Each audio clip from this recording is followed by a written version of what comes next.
Department of Mechanical Engineering at National Central University. Okay, so first of all, I want to thank the OUTA to have an opportunity to go for EMI training programs and get a successful results to apply to my EMI class. Okay, so all of the presentations here will have video demonstrations and refreshes to the OUTA training programs here. Okay, so I think I'm the first I'm the first presentations here. Okay, so this is my presentations. Okay, so this is my outline here. And first of all, I would like to introduce the course background and introductions to the EMI course here. And the next part is the course demonstrations that I have applied strategies we learned from the UT Austin and applied to to my course here.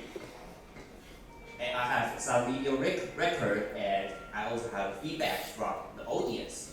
And we also have feedback from my EMI mentors, which is Dr. Kurt Rees. And I have some reflections and the conclusions. Okay, so in this semesters, I have an EMI course called Advanced Applied Mathematics, which is advanced programs of engineering mathematics of the undergraduate course here. Okay, so this course is an advanced course about math. Okay, so it has three credits and it has 3 hours per week.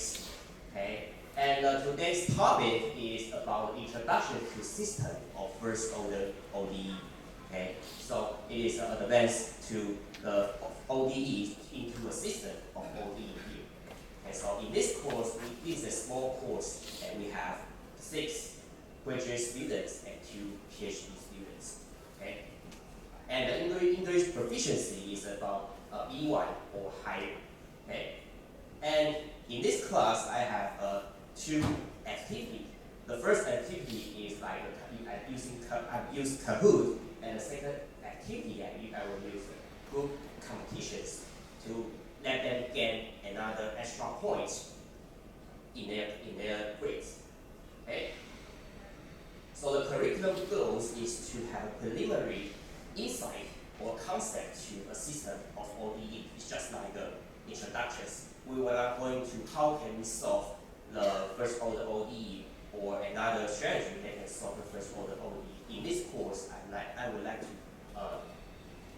have a quick paper introductions to what is ODE and why we need to solve ODE here. Okay, so this is the public class observations in NCUME, and this is the photos that I interact with the group discussions here. I also use a Kahoot to have activities with my students. Okay.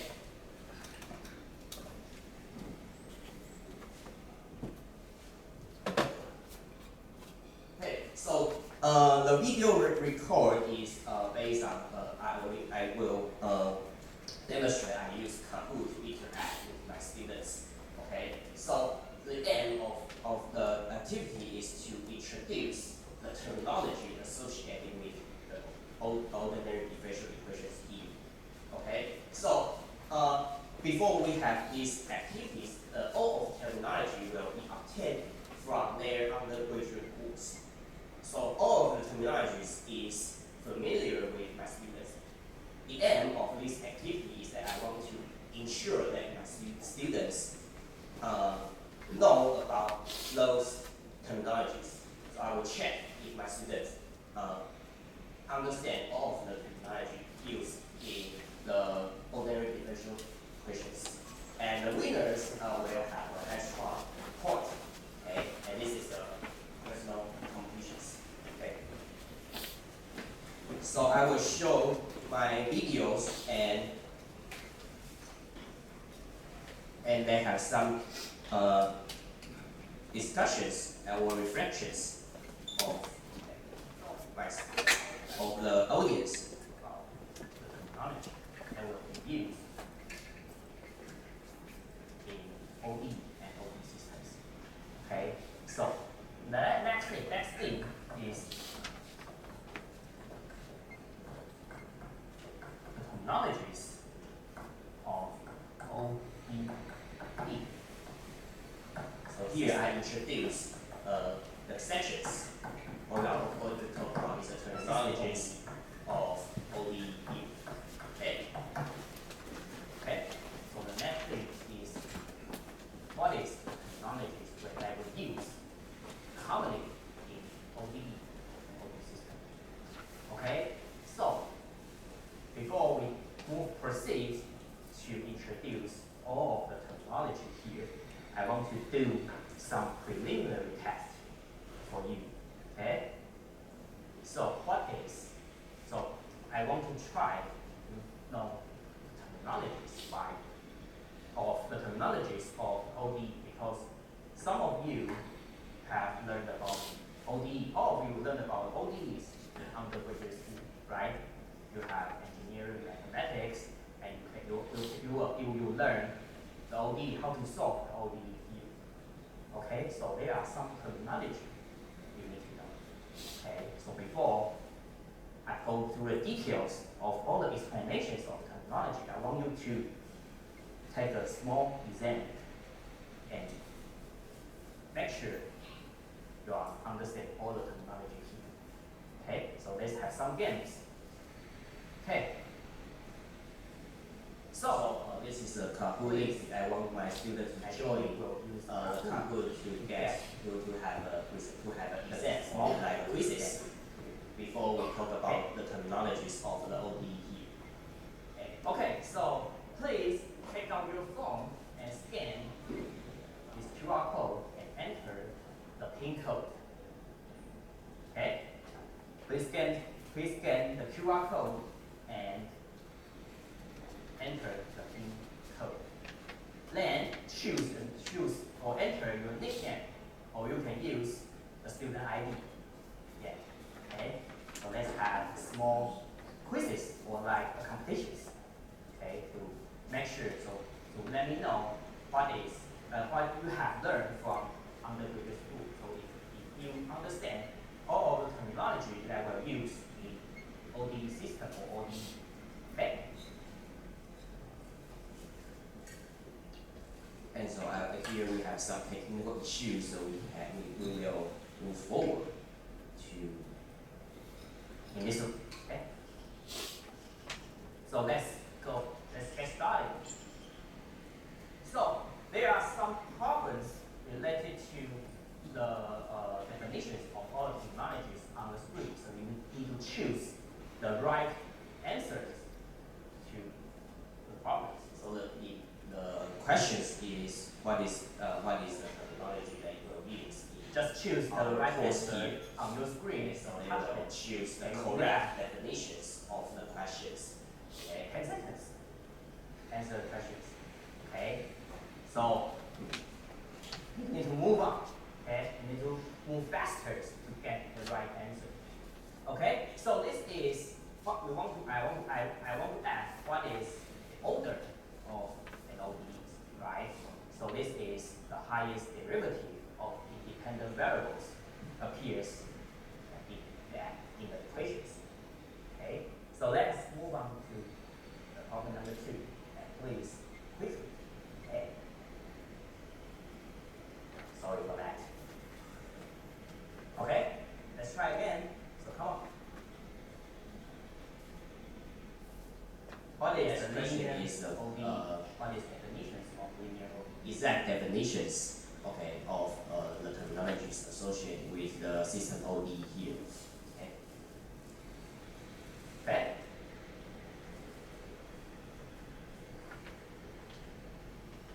Only 2 people?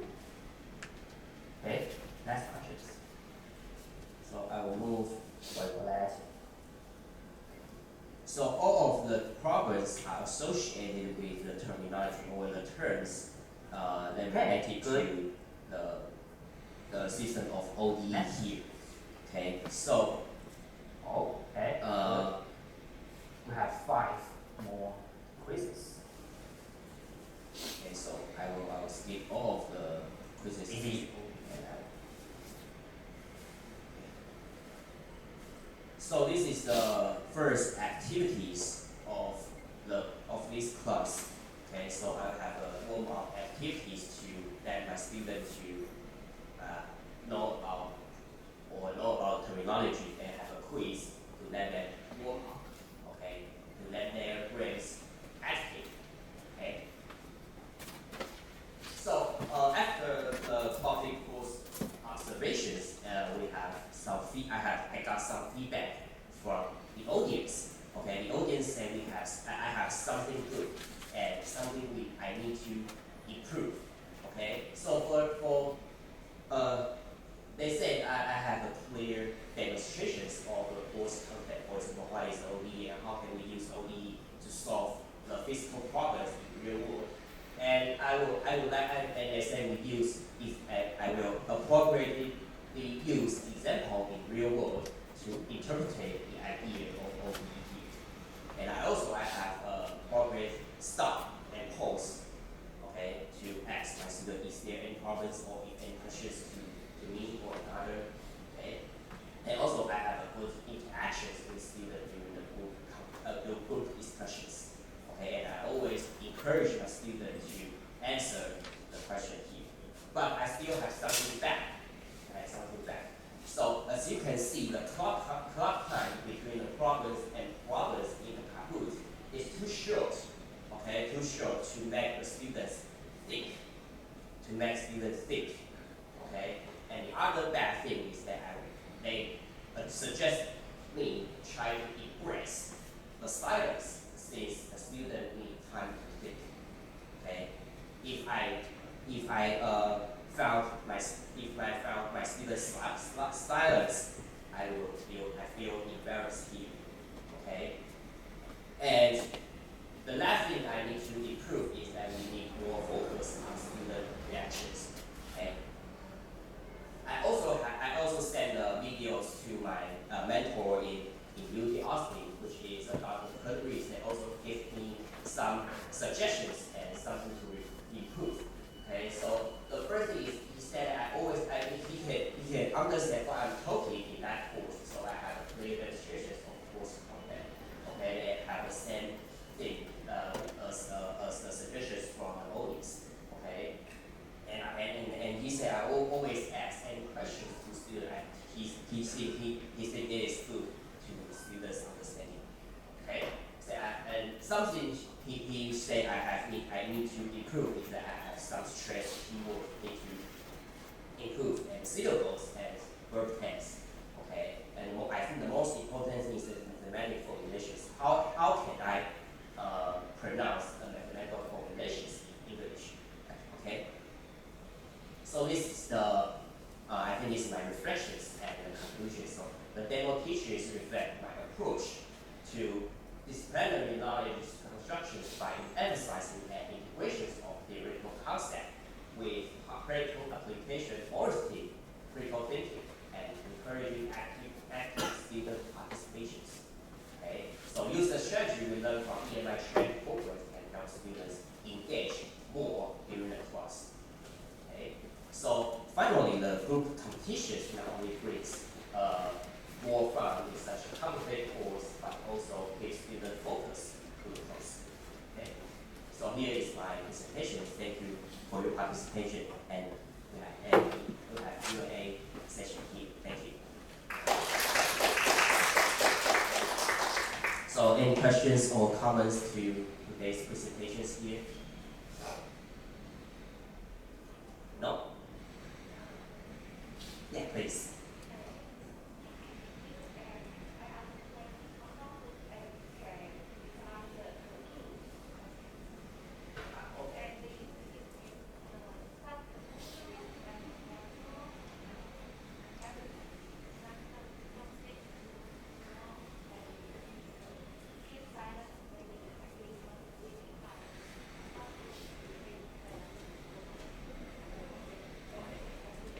So the questions I designed using Kahoot is that we definitions or terminology they will use in the lectures.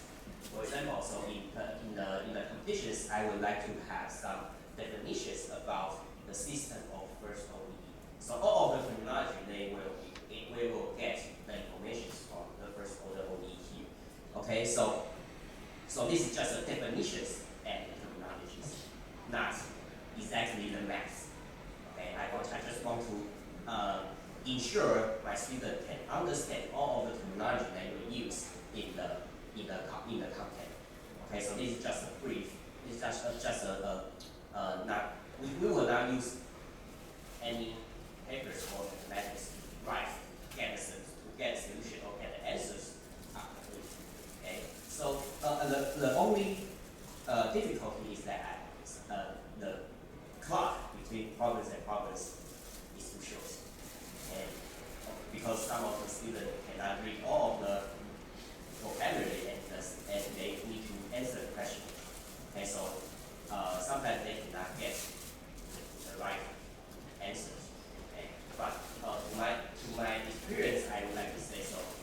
When I design these activities, I think maybe 10 seconds is enough, but for my students, maybe they need 20 seconds. Yeah, so this is the thing I need to improve here. Okay, thank you. Thank you for your questions. So any questions? Yeah, please. I just wonder, is it possible your design is also possible for undergrad? Yeah, exactly. Yeah, exactly. Because it is all of the terminology here will be taught in undergraduate course, so they can be you can just like an exam in the undergraduate course. Yeah, so here I just want to have activities, not an exam. So in your opinions, I think it can be also applied to the undergraduate students. I mean, for the introductory level. Yeah, exactly. Yeah, it's totally okay, totally fine. Okay, so here I will just be forced. I just like to have a provide a preliminary concept to OE. Okay, so why we need OE to solve the real world problems. Okay, so these are just introductions. It will not involve massive formulations and dynamics. Okay, so it is always okay to apply to undergraduate course. It is the course content. Yeah, thank you. Okay, so if we have no any questions, so we can move proceed to the next presentations. Okay. So the next presentations will be held by Dr. Cheng Lu. Okay.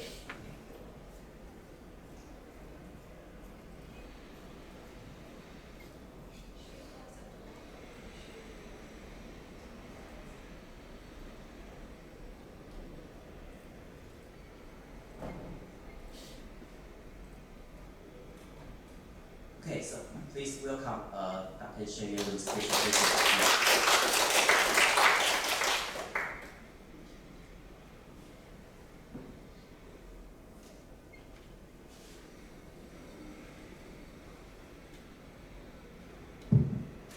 Hello everyone, I'm Cheng Lu. I'm currently Assistant Professor at the Department of History just in NTNU. And it's a great honor to be here to share my experience in teaching EMI. As you might know, we are here to share how our training at UT Austin help us to strengthen and improve our strategies, to do EMI teaching. So today I'm going to share what I did for this term. I did a Women Through the Ages, as the title suggests. It's about the women's histories, and it's spanning for 2,000 years. This course started at women in ancient Greece, and then goes into medieval time, Renaissance, and I read up everything at 19th and 20th centuries suffragette movement. Right, so because we are going to talk about how our training at UT transform our teacher and instructors, I must confess, and before I go into the topic, I must share my experience when I did, what I did before about EMI. So the first time when I did this course, Women Through the Ages in EMI, was in 2022. And I must confess, it was so bad, doing that EMI at that time, because I got this, belief about I think the focus was on the content, not the language. So I feel like if your English ability wasn't good enough to understand this content learning, then you should go home. You just, don't come to my class, you go home and then brush up your English, and then that's your problem. Because that's how I was treated when I was undergraduate. You got lots of, professors, they use English to teach, and they didn't care about, if your English proficiency, make an impact on this content learning. So I just did it that way 2 years ago.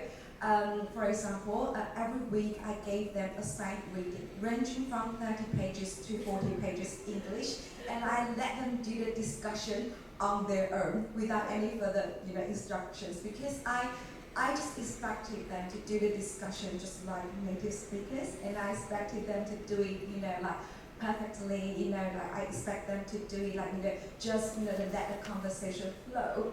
But it turned out students, they struggled with using English to express their thoughts and opinions, especially in the discipline of history.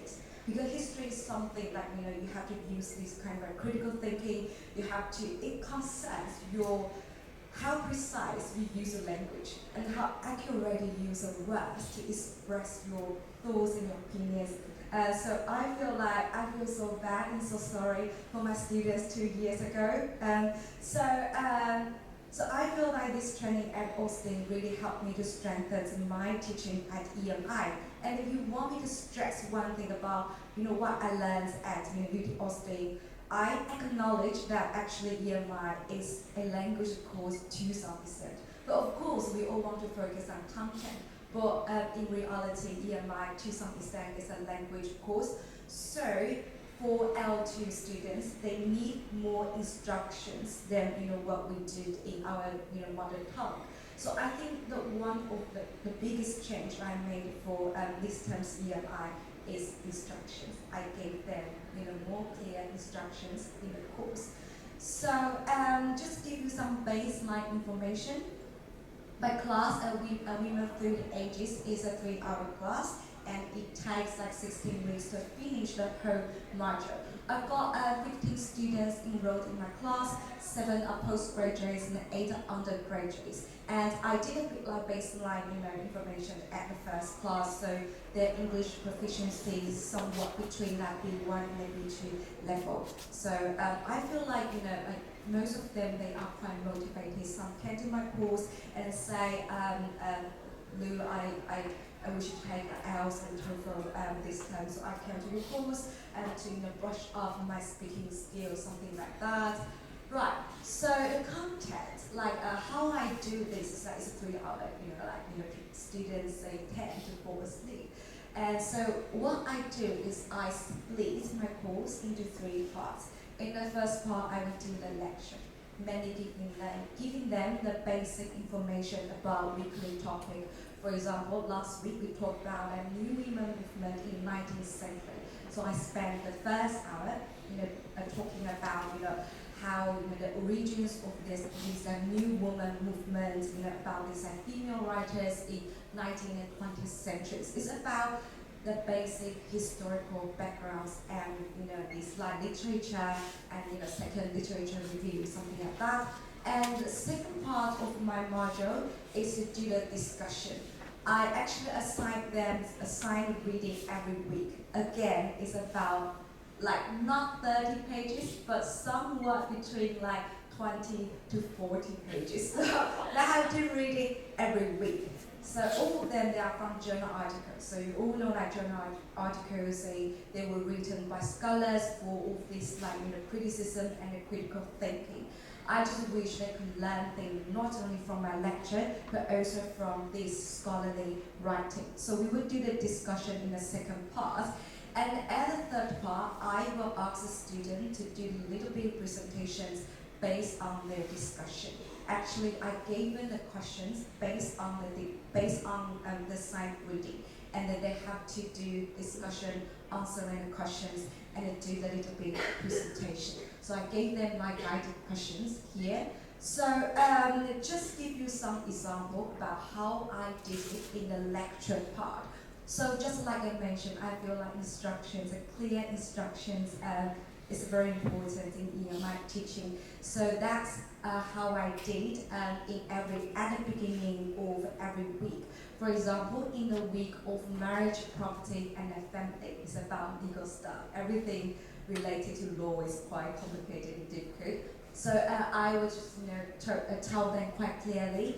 At the first part of lecture, I would tell them what constitutes a marriage in medieval period, and we will go into married women and their property rights. And then I just told them, and then we will discuss the marriage portion in medieval England, and then we will do the discussion. At the beginning of every week's class, I will give them this roadmap about what we are going to do today. So that's first part of my lecture, right?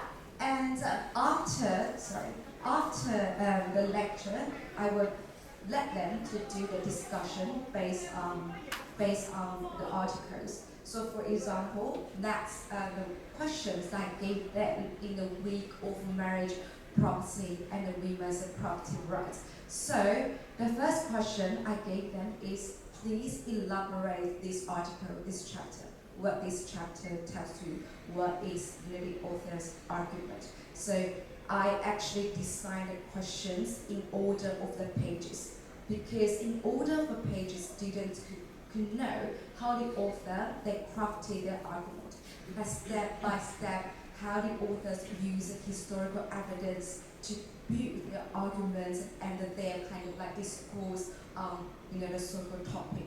Right, so for example, like the first question is always, what is the main argument, or like, please elaborate this chapter. Right, so that's the question I gave them. Usually I gave them, 8 to 10 questions, and then I split the class into 4 groups, and each group they work out 2 to 3 questions. So it's more like a jigsaw.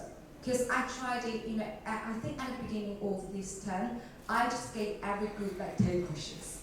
And I feel like, and I found they couldn't finish them all. So after I talked to the mentor at UTA, she suggested me to use the strategy of a jigsaw, which means that every group you kind of solve 2 to 3 questions, and at the end of course they do the presentation, so you can know what the other groups think about the other questions, right? So that's the questions I gave them. Great. Let's come back to my slides, right?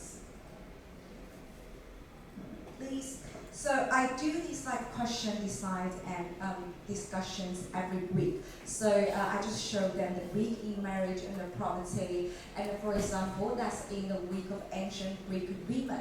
So the first question that I gave them is, give me 5 keywords for this article. I think this is the most asked questions that I gave them, because I feel like once you decide which are the 5 keywords of this article, and you can tell me what this article is about, you need to explain to me why did you choose these 5 keywords?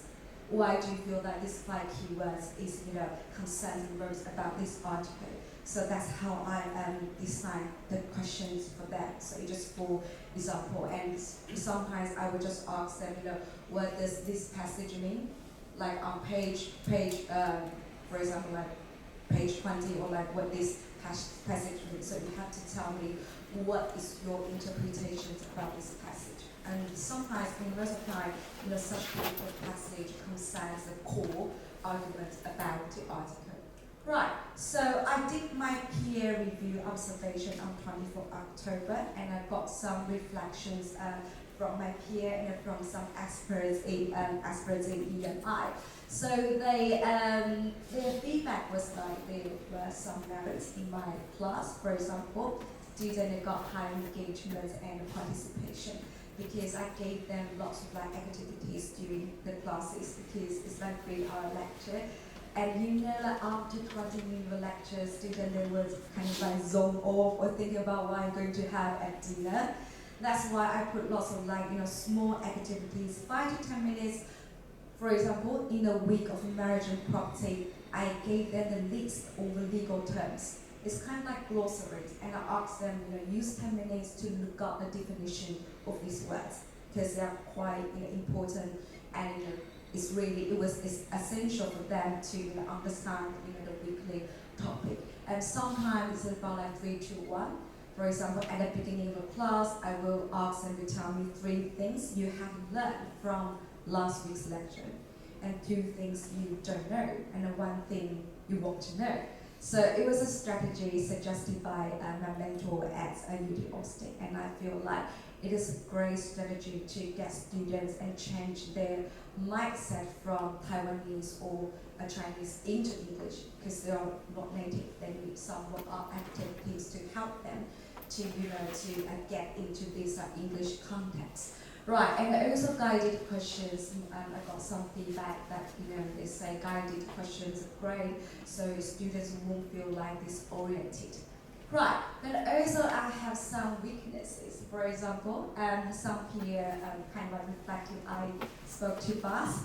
I know when I get excited, I tend to speak too fast and then rambling, and students sometimes their face just like turned blank. They just didn't know what I was talking about.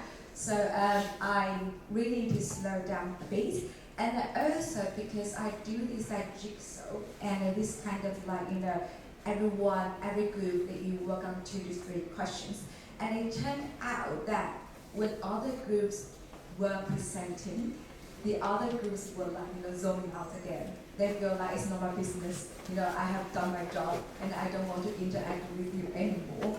Right, so I made some change since 4 weeks ago, a month ago.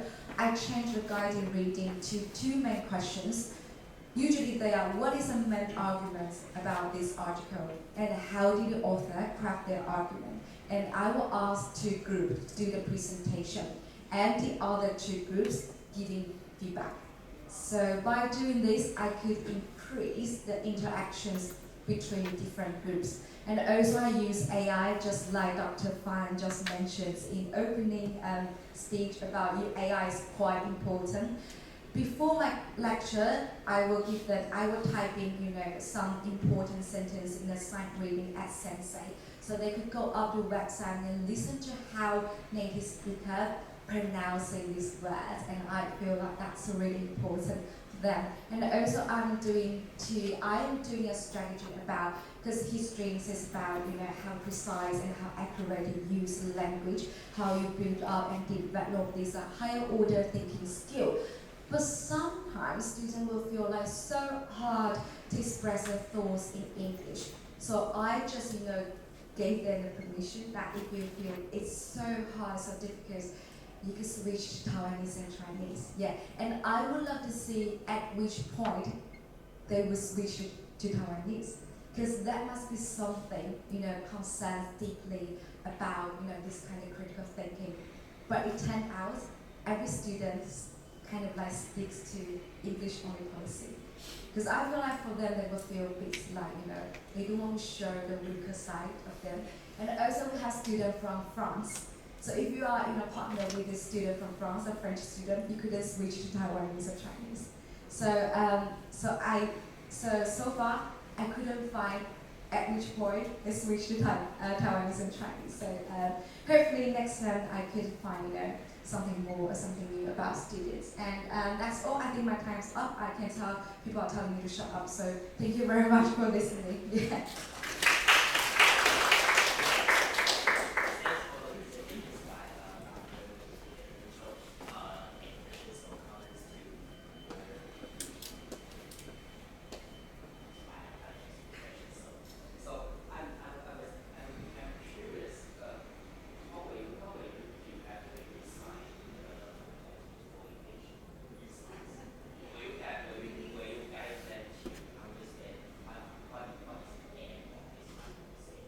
Yeah, of course. Because every week, just as I said, I design questions for them, and the first questions always be, what is the main argument about this article? So they have to read the article at home. So there was a homework that you couldn't just come in without reading an article. You have to come and make some input into this course. That's why I feel like students say actually all of them they did a good job on it. And since you have you asked these questions, I actually have got some video here. I think it's this one. Sorry. No, sorry about that. Yeah, I think it's this one. Yeah. So I'm not going to play it, but if you see like during the discussions, I will walk down and to see to monitor how each group is going and then to discuss the questions with them. Yeah, so that's how I help every group to get more, I would say, deeper understanding of the sight reading weekly. Yeah. I was wondering when you design the questions, are they in logic sequence? Yes. Sometimes if the group didn't get the first question, they don't answer the middle part. Oh yeah. They don't know what's going on. Yeah, that's true. You actually pointed to very significant problems in this kind of questions series. Yes, I decided in sequence from page 1 to the page, for example, from page 1 to page 20, page 30. But I will ask every group to work on what is a main argument. Yeah, so but just like you say, most of the time, if you couldn't sort out what is the main argument, and then you will feel a bit disoriented if you started at the middle part. Yeah, so that's why I asked them to do the presentation. So by listening to other groups answering, you can get a better understanding of this article. But just like I say, it got some weaknesses as well. When other people are presenting, for example here, I think is here. I think it's a bit blurry, but students when they were doing presentation, they tended to face to me. They feel like they're only doing this to me, not to the whole classroom. So I need to remind them, please do the presentation face with classmates, face with peers. Yeah. So that's something I feel like needs some strategy to improve in the future. How do you make sure that everyone in the group is getting involved in the discussion? Yes, so I asked them to record their discussion and they send it to me every week. So they feel obliged to do it. Miss Lu is very harsh, not a very kind person. And just like I said, I actually walk down to monitor every group. So I will ask, sometimes I will just ask, the more I would say, silent students or introvert student to put more output into the discussion. And also I just told them that I listening to the recording every week. So I will know if you made improvement at the end of the term.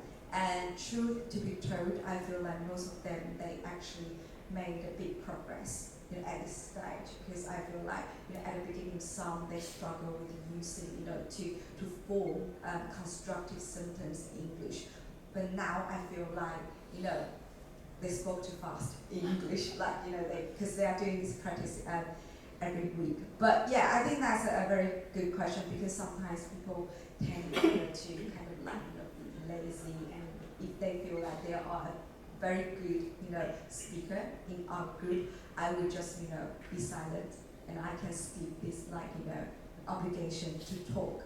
But I think recording and monitoring, really walk down to monitoring, is a way to supervise students to do this speaking practice.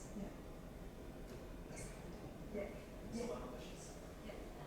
I just wonder, is it possible your students are using new AI to read articles? Yeah, I think at this stage, it's a very good question. Actually, I discussed it with other professors last night. I think we are in an age there's no way you can skip AI at all.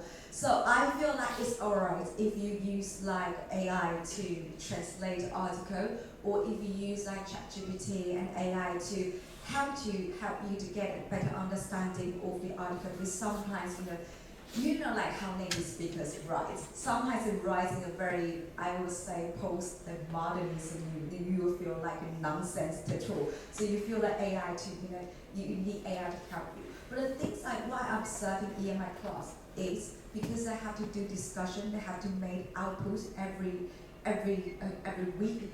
When they're using AI, they translate, they did the homework, they read the article. So when they came to class, they are fully prepared. So even if they use AI, I feel like AI was actually helping them.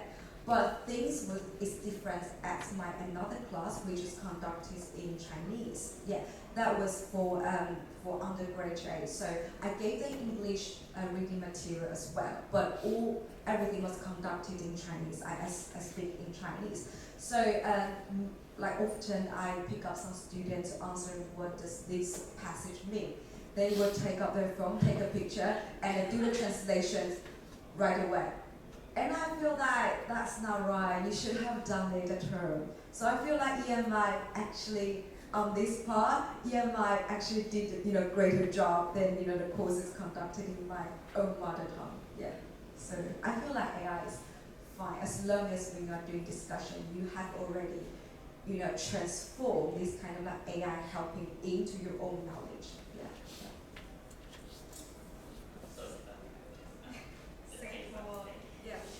I think we could do it at the end of the session. Yeah. So thanks again to Dr. So we'll welcome the next presentation by Dr. Jimmy. He's from Stanford University. Okay, so please welcome.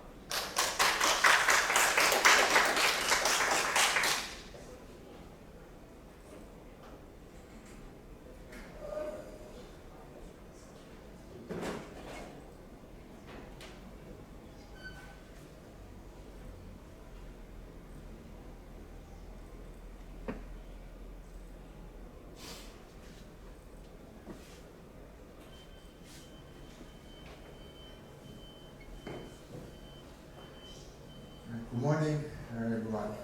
My name is Jimmy from Cheng University. Okay, so I'm using the PowerPoint that I use in my class to give you a demonstration how I learned from the UT Austin and how I employ the method in my class.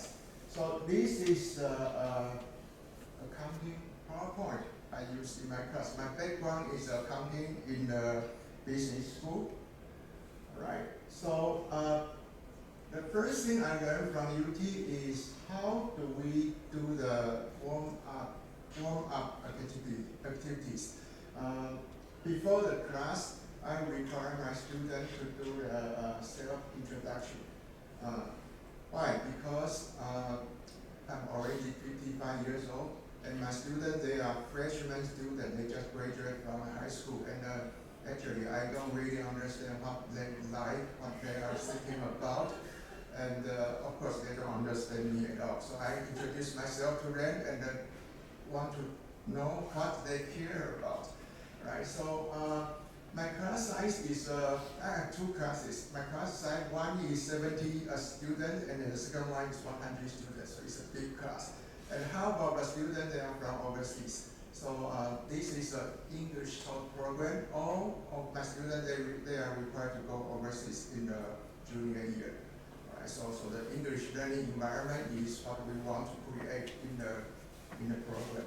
Right? So this is my self-introduction, and I post first, and I got 57 replies from students in the beginning.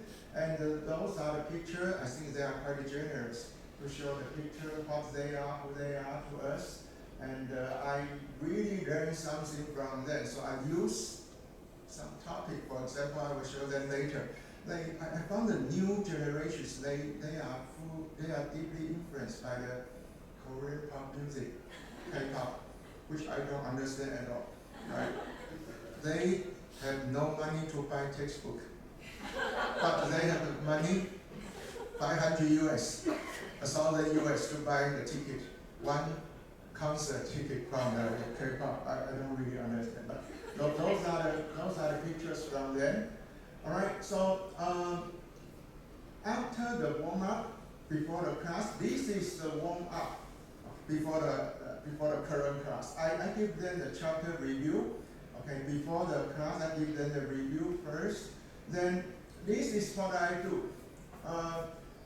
There are 4 learning objectives in the class, and I circle the keywords for them.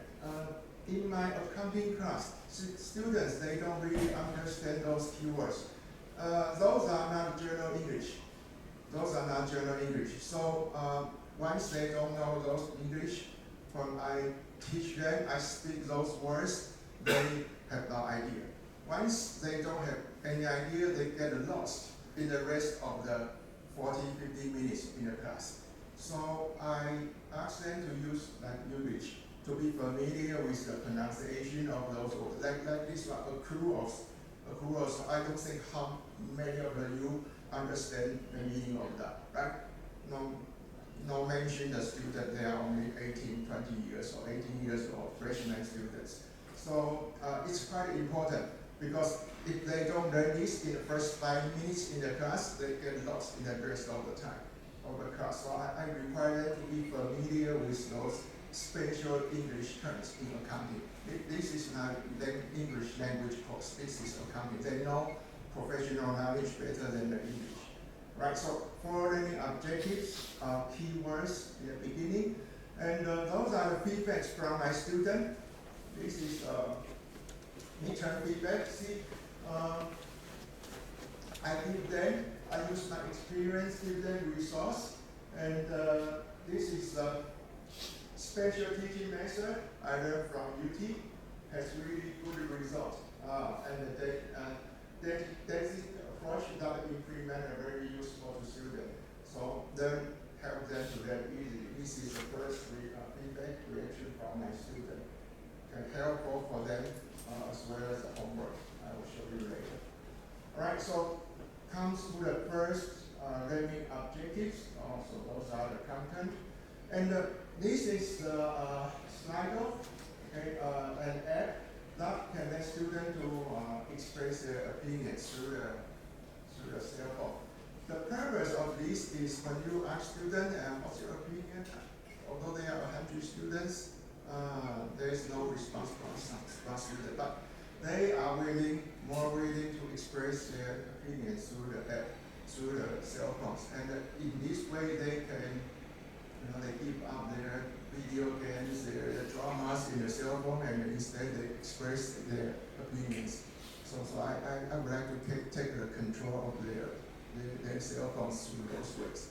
Right, express their opinions through the Slido, and I will use the keywords in the middle, the larger words, to give them feedback and interact with students through these things. All right, then okay, those are the keywords. Okay, this is what I learned from students. Okay, I use this as an example. This course, I gave them this course just around October, and this is a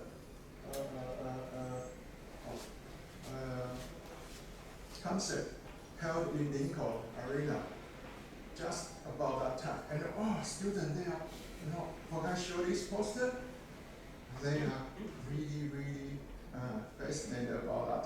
They are really crazy about this and talk about that a lot.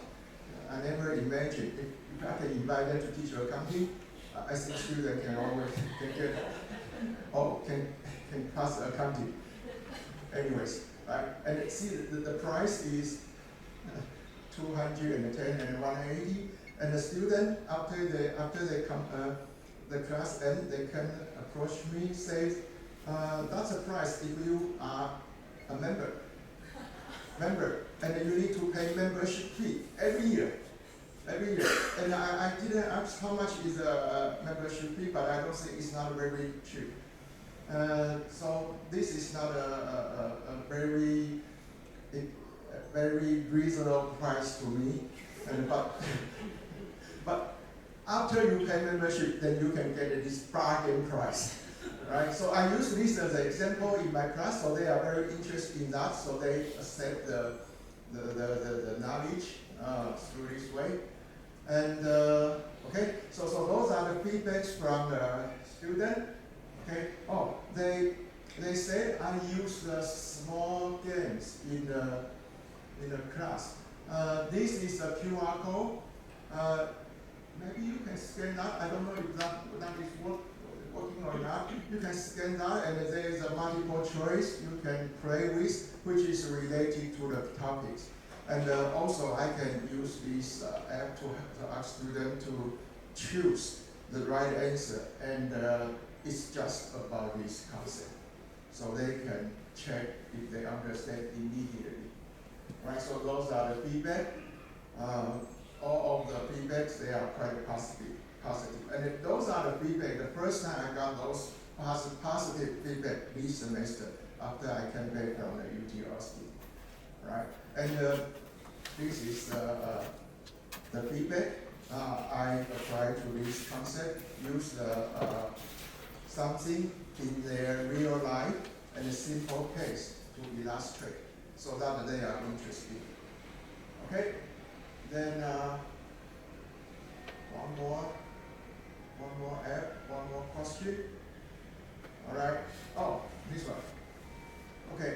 So here, I also give students a chance to use 5 minutes to discuss with their partner.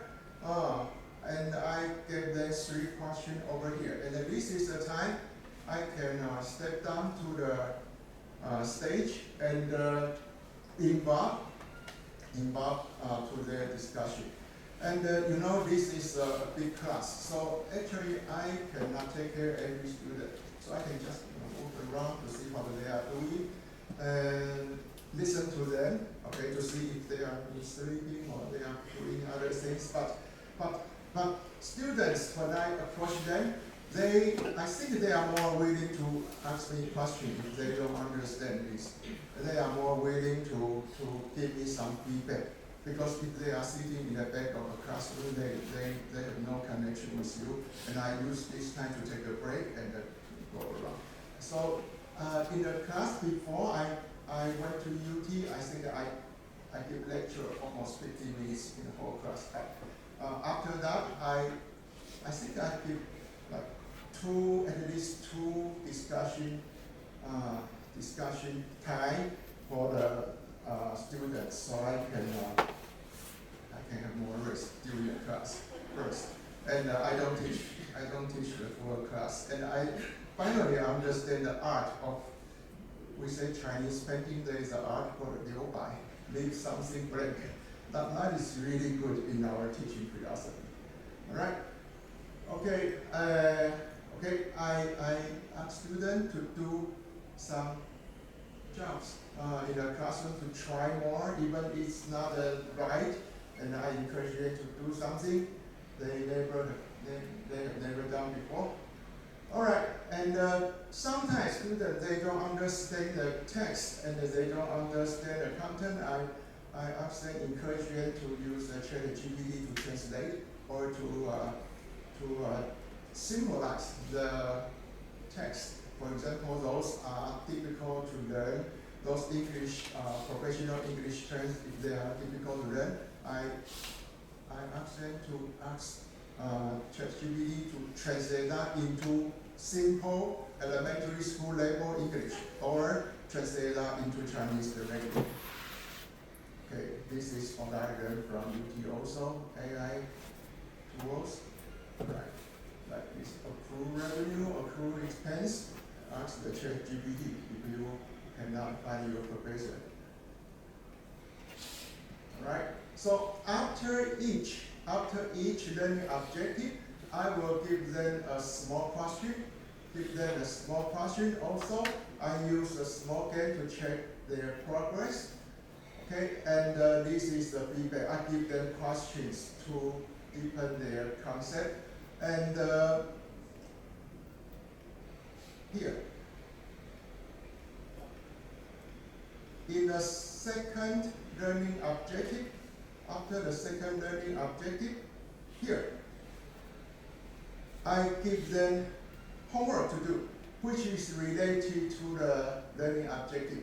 I don't have homework for the learning objective 1, but after the learning objective 2, I give them homework, which is related to this learning objective. So students have 3 chances to do the exercise. The first one is the app game, which is a very simple one. The second one is the do it after each topic, which I can ask them to do in the class, and I walk down to them to see if they have some question. And the third one is a take-home exercise.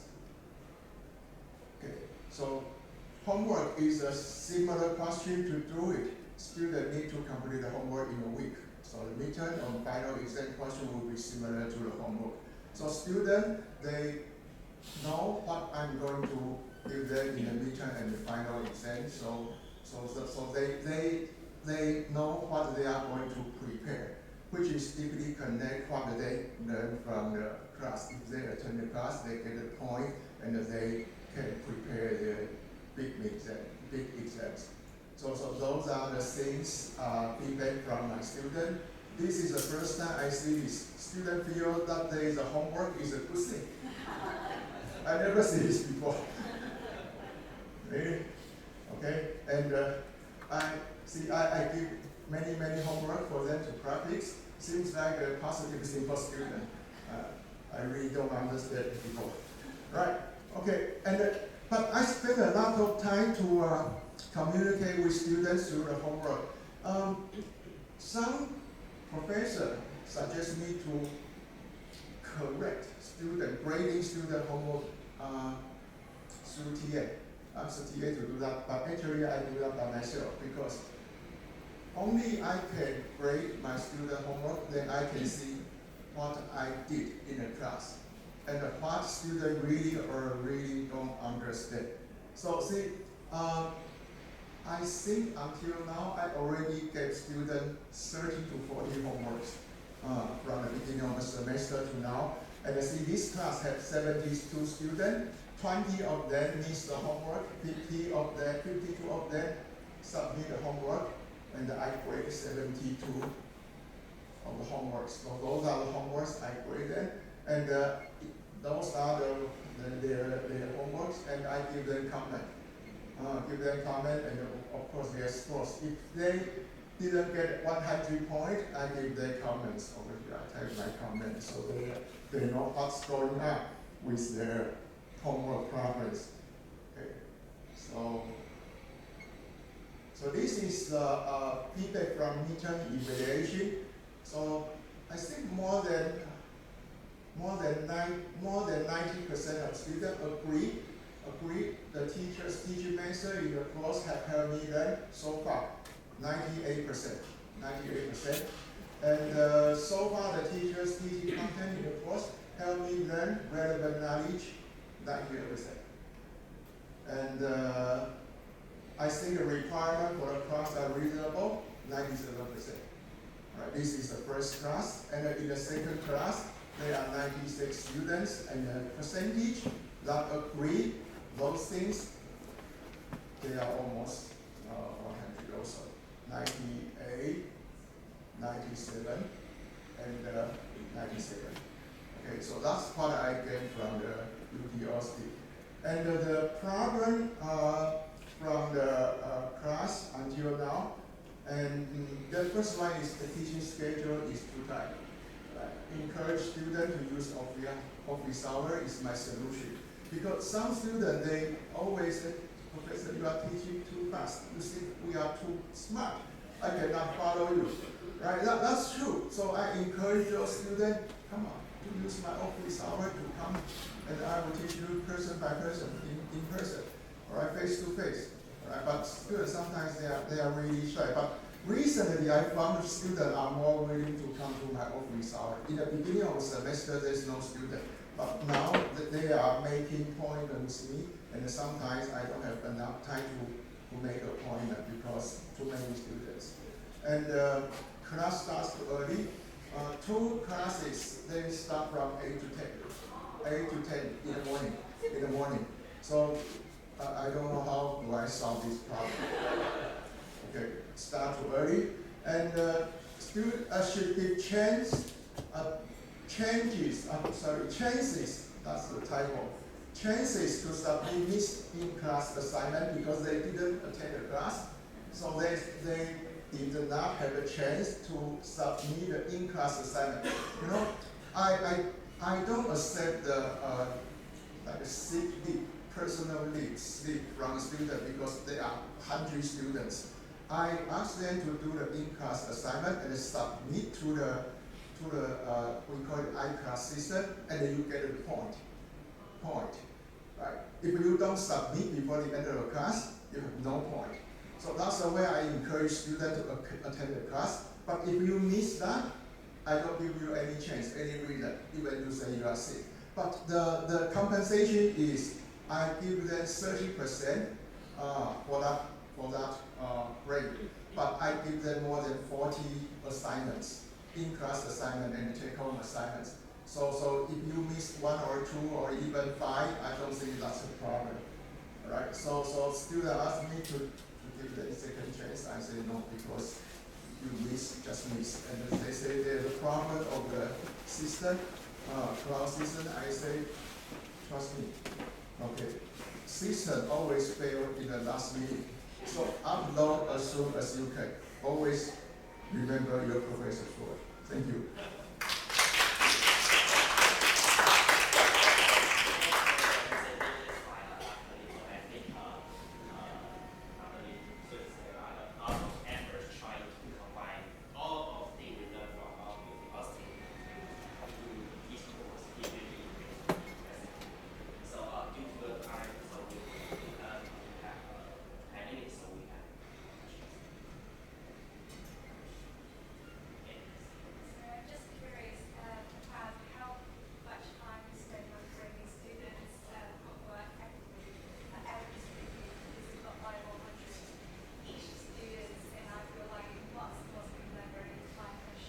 Okay. Actually, I spend some time, but not that so much because sometimes there are only like 1 or 2, 3 answers. I can see them in seconds. No big progress, and the student make common mistakes.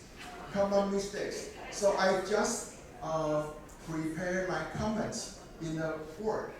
In a page of Word, and I just copy and paste my comments to the iClass system. So I don't need to type them stop from beginning to the end every time. And sometimes students they copy and paste their homeworks, and I noticed that, and I will give them some warnings, so they know professors they are really care about them. They are watching that, so next time they won't do that. The phenomena is less and less now. But I really spend some time because I don't do research enough seriously. Next sense again to the council as presentation will be covered by Dr. Cheng. She's from City University. Okay.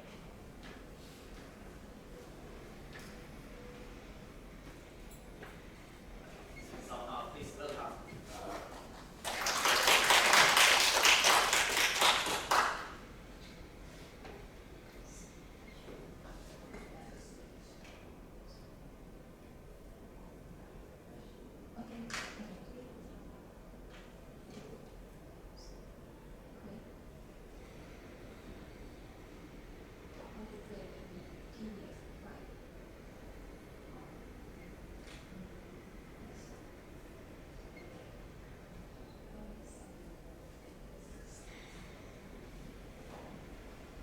Okay, good morning, everyone. So after so many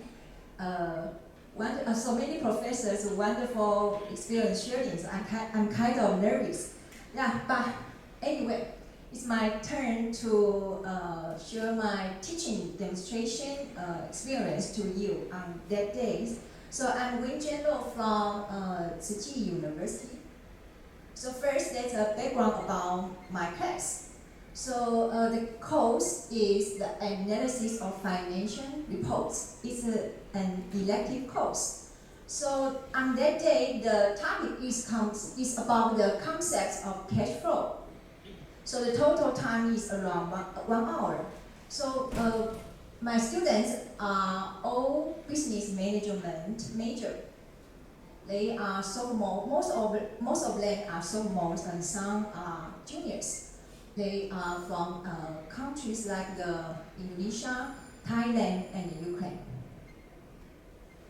And here is my lesson plan, instructional design. So frankly speaking, it's my first time to write my lesson plan for my course. Even I have been a teacher for more than 20 years. So there are 1, 2, 3, 4, 4 stages. First stage, I designed a warm-up activities to review the students' pre-knowledge by a YouTube video. And second stage, I will inform students the learning objectives of the class. The third stage, I will scaffold the learning objectives from the present the structure first, then present the content, teach them the definition of the terminology, and then give them an exercise to demonstrate the concept with the guidance. And then final stage would be the elicit their performance by asking them to doing a comprehensive problem with an exercise. So first, there's a warm-up activities. So the topic is around it's about the concept of cash flow. So it's quite similar concept as the balance sheet identity they have learned before. So I find out a YouTube video and review their knowledge. So before review the video, I tell them they have some tests they need to do. So after viewing the video, they need to complete the text.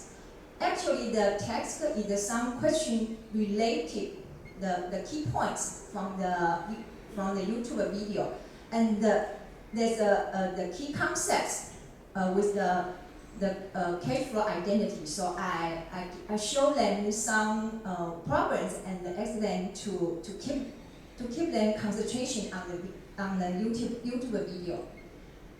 Okay, so that's the warm-up activities. And then I show the video, part of video to you.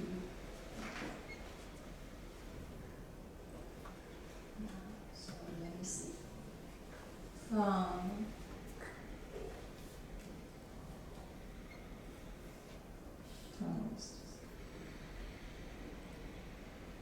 Okay.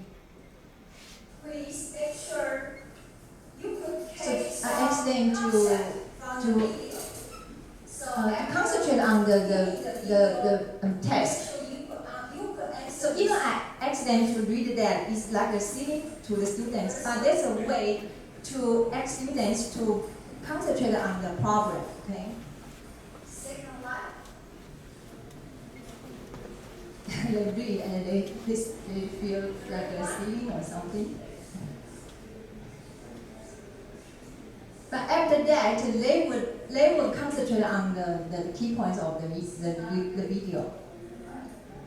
And the fourth one. Okay, and then I show them the video. So let me see. It is.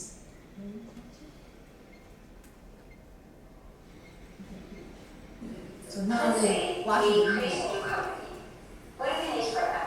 And they will take the points from the video. Well, one way is that as the owners of the company, we're going to put in our own private money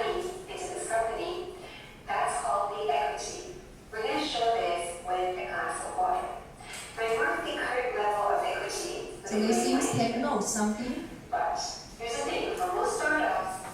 So usually I will ask them to lend it to the second time, but sometimes the video or the concept is quite easy. They would do they just need one time to view the video, and then they can complete the text.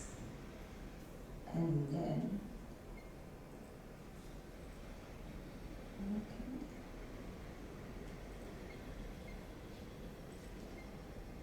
so now, after viewing the video, they show their result on the Google Sheet. I asked them to show their finding from the video and on the Google Sheet.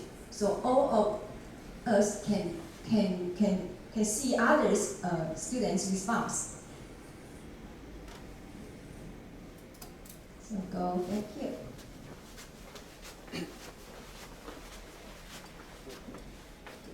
So then so here are the example of their sharing results from the video, and then I take some time to go through all the answers. And then the second stage, I tell them the main learning object for this topic, and then I scaffold the main concept they need to know. So first, I present the structure first, so they will understand. For today's class, they need to learn they need to determine the cash flow from the assets. And there are three important components in today's class. And then I present each component by give them definition first, and then show the example. Okay. And next is I ask them to do the exercise here, to apply the knowledge they just learned. And then let students do the example in a pair or individually, and ask them to share their answer. So here are some video here.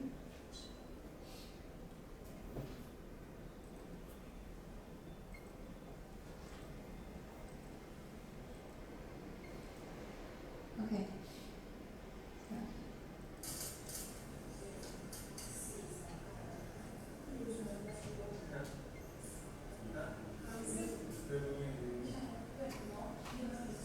I ask them to share their answer on board.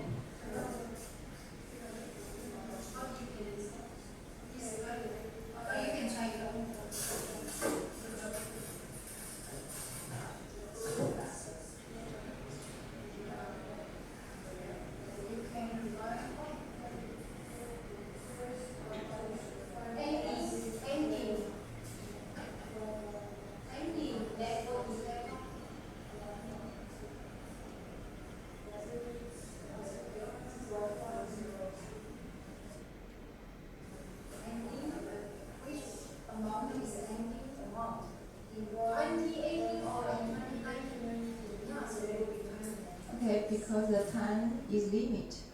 So let's go next slide.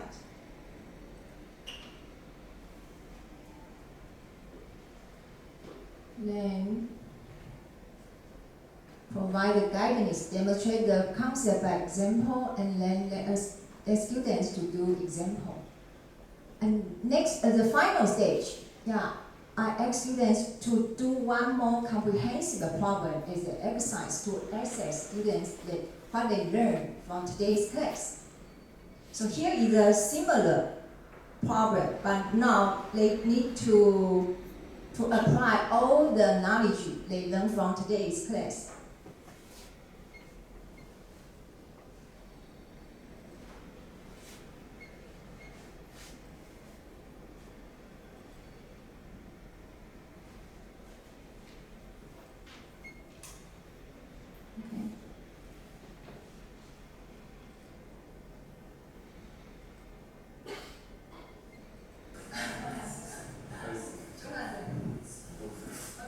I asked some students to come to share his answer to all other students.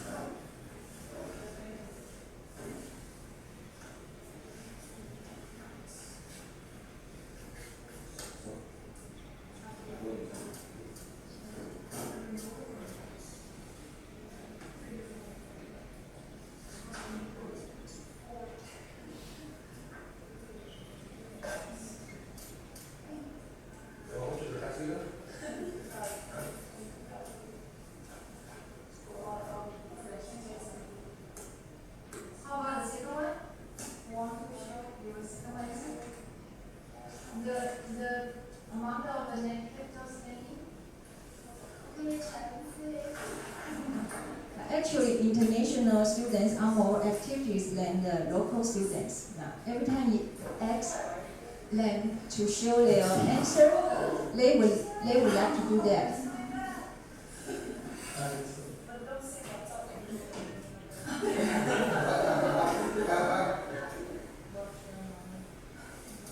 Okay, so go back to my slide.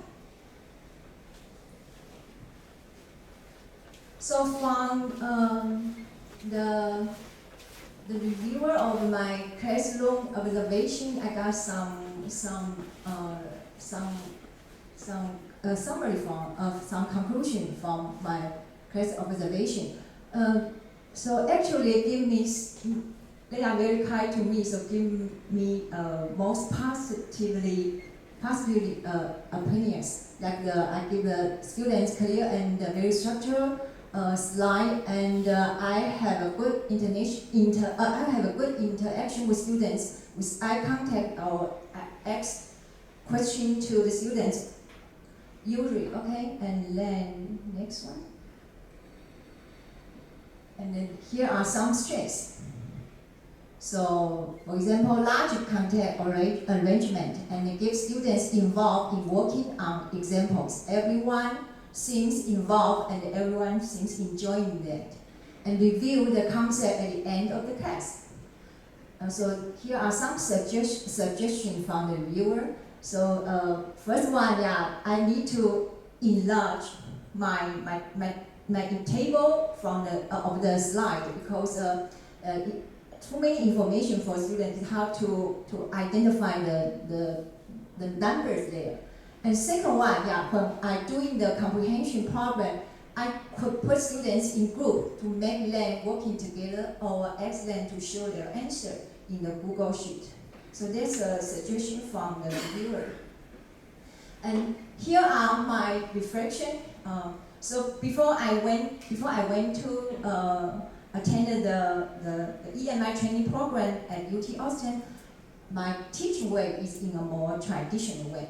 I lecture a lot and give less time for the students to do something in class. But now I give more time for students, ask them to do work in class, even individual or in pair. And students seems more engaged in class. So I think students also consider they learn something from the class. So that's my reflection, because I actually learned something from the training program of UT Austin. Okay, that's my presentation. Yeah, thank you everyone.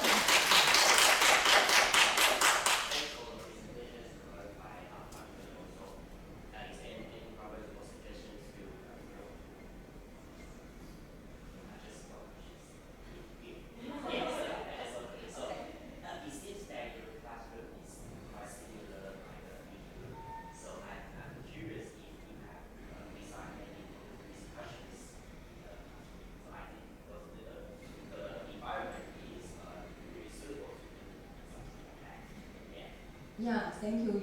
Your suggestion. Actually, it's a small class. There are only 8 students in my class. So they give me a small classroom for the small class. Yeah. Sometimes I usually ask students to they can discuss with their classmates just sitting beside them. So maybe next time, I can ask them to discuss in a group, and also I can arrange the group for them. Yeah, so they can go around for the whole class. Thank you. Okay. You mentioned about like international students, they tend to kind of like engage more, and local students, you know, kind of like more shy. And I'm just really curious about what you know, was there any methods you did to improve like local students and participation in your course? Like how would you like encourage like local students to contribute more like in the class? Actually, I only have one place for the local students. But yeah, so after I learn something from the UT Austin, yeah, I will design the interactive active from the like style or something. Yeah, I think that's a good way for local students. So they can share their points through the the Slido or the WordPad something. But if you ask one local student to share and go to the whiteboard to show their result, I think it's hard for them. So this is my way I do now. Yeah. Okay. Thank you. Thank you, everyone.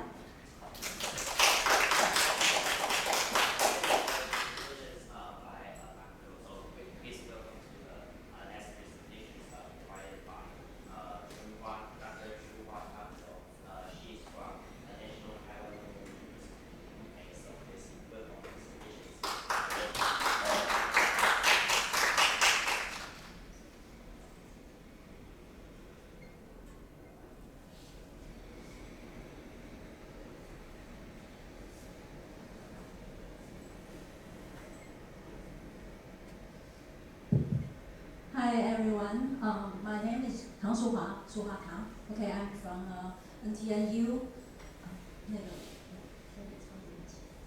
Okay, so I think today I'm going to share the design of my course, EMI course, the educational psychology.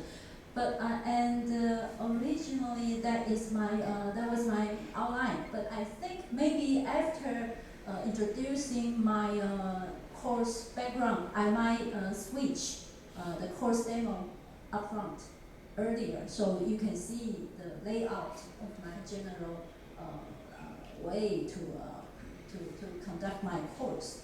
So basically, this is required for the first year students. So their prior knowledge is quite limited. But I think because most of them, everyone had their K-12 experiences, so I think that might be helpful. And also, I offer 2 classes. One is in English and one is in Chinese, and morning and afternoon. And because most of them are friends, so they will compare everything, even the grades. So I have to be very careful about the fairness. And also because students take that course, it's not really their choice. That's a lottery system to choose which course to take. So I think that also make my students in the EMI course even more challenging. And okay, and typically my students are Taiwanese, usually. But this semester, I got students from other countries. So I think that is quite challenging and also interesting because that enrich students' interactions. But also has some problems for my original plans. Okay, so that I will show you later on about why I say that. So anyway, this is the things I learned through that training. And in red part, that is the new technology, techniques I learned. Like I add some new instructional strategies. So later on, I think I might add something that I feel more helpful for my teaching. So, okay, maybe I will go to my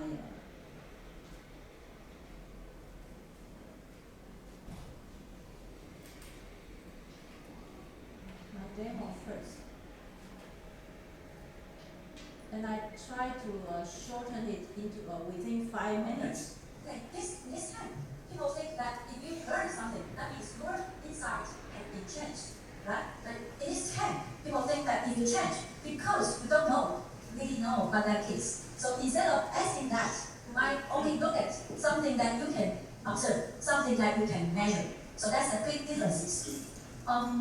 Maybe, you know, they all hold some truths. Because that's why we talk about data cognition, we talk about intrinsic motivation. We don't think that people need that something in their mind, right? Because when we process information, that takes a lot of effort. You need that insight, that insight. So at that time, we talk about intrinsic motivation. But think about maybe if you really seriously look at that, how do you know people have the intrinsic motivation? So psychologists, they want to know whether maybe you don't talk about that, those kind of mysterious things. They only look at your behavior. So that's why some psychologists think that maybe like animals. I mean, if you have pets, I bet you must know that when you train a pet, you don't ask whether they're intrinsic motivation, right? You only look at how that can be, their behavior can be changed. Maybe because maybe by giving them food or giving them toys, they might learn something. So psychologists in this field, actually in the beginning, they do experiments using animals. So they will talk about, like, for example, those terms, like conditioning, reinforcement, extrinsic motivation. Those terms are usually used by this group of people. But now you can, are they the same? Well, basically, you might say, no, of course they are not the same. I mean, we are humans, we are not animals. But wait and see. Maybe at the end of this lesson, you might change your mind. Because you might find we human beings can be also conditioned, can be learned through reinforcement. So maybe at the end, you might.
There's no such thing in the world.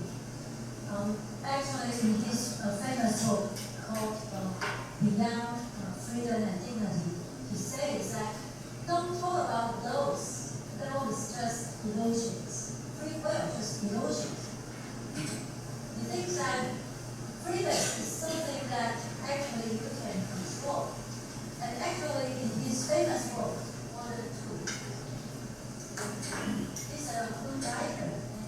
Okay, so I think because it's almost the end of the class, I just want to remind you that behaviorism is a good theory that you could apply effectively, especially if you want to, in the classroom management, that kind of fields might be useful. But in real life, sometimes it could be misused. For example, look at that news. Okay, students in summer, kids read 802 books in one summer, and that kids got rewarded. So think about if you are the kid's friend, and you say, I know, the more the better, right? So I don't need to care about the quality, I just do as many as I could. So that becomes the misuse of that reinforcement. And also, just mention about the over-justification.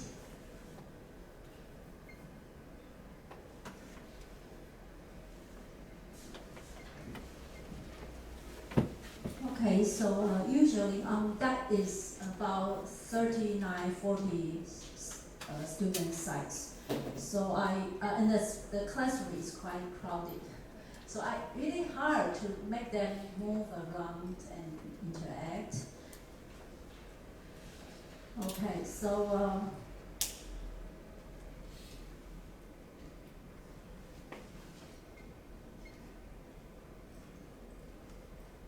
usually, not just for this course, usually in all my courses, I would collect students' background information and also their need assessment. So I would know students' ideas about why they expect, what's their expectation to take this course. So usually in my Moodle, I would, and especially this is a freshman student, so I gave them some tips about how to read 原文书, okay, and also about who they are, their background, and also I would ask them to say about what's the barriers, what are the difficulties they might face, and after midterm, I will also collect it again, so I would know whether they have been changed. So, and also I would offer the conferences. So for the one-on-one interaction with me, so I would know what's their difficulties. So basically that's the beginning, okay, the semester. They feel they expect it, but they also feel the English might be their barriers and obstacles. So I try to help them. I told them that I will try my best to help you to go through this process. So usually before class, now I'm doing more and more, not just for the EMI course. I will take an introduction clip video, and I'm not sure I have the time to show you that. But I have to confess honestly, because I want to use the flip classroom. So I use what I want to say in that learning process. So 那因为我们前面几周 so you 那 can 个 see. 它就会自动的，它就会有一 So 个 what 反射 I 动作 want 它就会 originally what I want to lecture, I 其实 will 这 give 件 them 事情 in 一点都 advance. 在我们的生活中 See 常 that 常发生。 that's become my problem for this semester because I have international students. 想 So 到 this 看到 won't 咖啡， be working 我就会 anymore. 自然就有一种 And 放 I'm 松 thinking 感。 maybe for the next 咖啡 semester 对我 I 来讲 might 就是一个 add 蛮 some 提前，可 text 是到后来它 or 可能就会不 maybe 自觉地 redo 有 something. 一个这样子的 Anyway, 反 that's 应。 the problem 然 I 后所以 made. 它 But 其实 students 就是 really 如果你 appreciate that 本来 help 你在 because they told me that if they couldn't understand, well now maybe they can get the help from AI. But before they think my video is very helpful. And also to make sure they all do the homework, I will ask them to do the previewing test. Just a small amount of the percentage of the scoring, but at least they know, I would know what's their difficulty. And also I ask them to contribute one questions they want to discuss in class. Okay, so, and during class, I would ask the one assigned group to give a short, like 10 minutes presentation, so they can practice their oral presentation skills. And also, I designed a handout because I want them to practice the note-taking skills. So I designed the journal writing handout, and after that, they would upload to Moodle. So I would know what's their thinking, their understanding in class. And after class, I gave them the midterm and final, and because this is a very rigorous course, I want to make sure the quality of their learning. So I gave them multiple choice questions and also the application test. So that's my final. Well, actually, I gave them, they have to notice what are the problems for those presentations, because I gave them the extraneous information, so they have to detect what's the problem. And also I using the work cafe format to present. So, and also before their presentation, I gave them conferences and also asked them to practice using the sensei. And from last year, students have to really use the verbal orally to interact with students. So anyway, I think one of my strengths of my teaching is I use a lot of real life scenarios. And I also use a lot of formative assessment because I don't want to just use the final return to grade them. But still, I have challenges. For example, the warm-up activity is really hard for me because the key terms and those concepts are really challenging for them, for me to design this kind of activities. And also, students, the interactions with, between different students with different language skills are also difficult for me, challenging. So I'm still thinking, how could I solve that problem? So anyway, my time is up. So just to conclude, I want to use one of my favorite scholars to quote him. He said, "Expert teachers are made, not born." So I think everyone has to renew your skills. Anyway, I think, and after this training, I think it's really helped me to receive my teaching, and not just for EMI course. Somehow I even changed my non-English courses, and because my perspective has changed. So anyway, I'm not sure I have time to take questions, but welcome. Thanks for the presentation.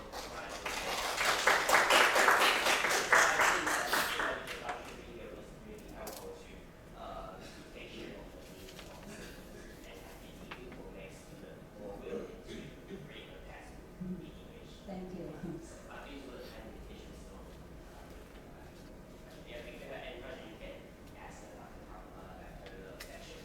Okay, so, thank you. Thank you. So, we will come to the next presentation provided by Yun Xu.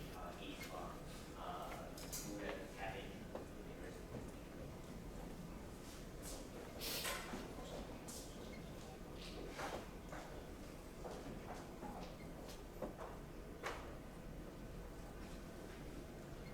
Alright, so good morning, esteemed professors and all the guests today. And today I will be go over what is the insights that I gained after visiting the United States of Texas and Austin this summer. And because of the time limitations, so I will try my best to make it more concise. Okay, so.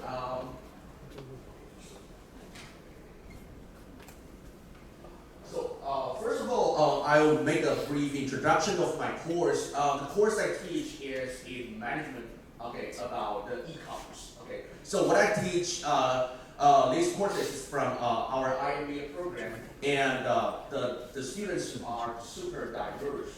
They are from a lot of several countries around the world. So as you can see, this is the countries they come from, and I would say their English proficiency are at about B2 or to C1 levels. So in our class, it should be no problem in communicate with in English.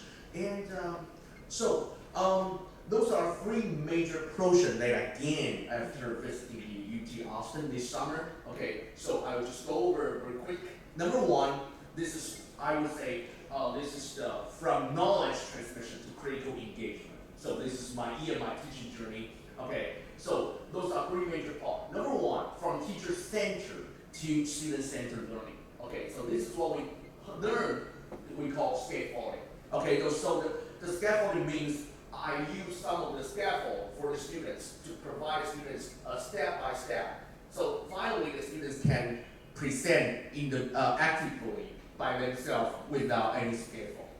Okay, so I would say this is the transition from the traditional the instruction-linked teaching methods to approaches that empower students to take and active and independent role in their own learning process. Okay, so this is the first thing. I think this is a very important thing that I have learned from UT Austin. Second thing is from the knowledge-based thinking to critical thinking. Okay, the critical thinking, especially for the management students, okay, have already been emphasized, especially in the United States higher education. They would emphasizing that I provide you with the basic knowledge, point, but how you can leverage this knowledge point by processing by your brain and perform it after thinking by yourself. We call critical thinking. Okay, so we need to move beyond the surface level knowledge acquisition to developing analytical and evaluative skills. So once the students they can leverage this kind of knowledge, they can be having their own insights and to provide their own critical thinkings to after they learn this kind of knowledge, basic knowledge point. Thirdly, I would say it's from the introduction to the reflection. Okay, so the introduction means we need to go over what we are going to cover for today's topic. What is the terminologies we are going to use, especially in e-commerce field. So for example, what is engagement? What is online user interface? What is online user experiences? What is the consumer experiences? Okay, so these terms from the e-commerce knowledge in e-commerce field will be very, very important. So I will go over in the introduction before the class, and then once today's class we finish, I will make 5 minutes recap for today's what we have learned. So make a summary, okay?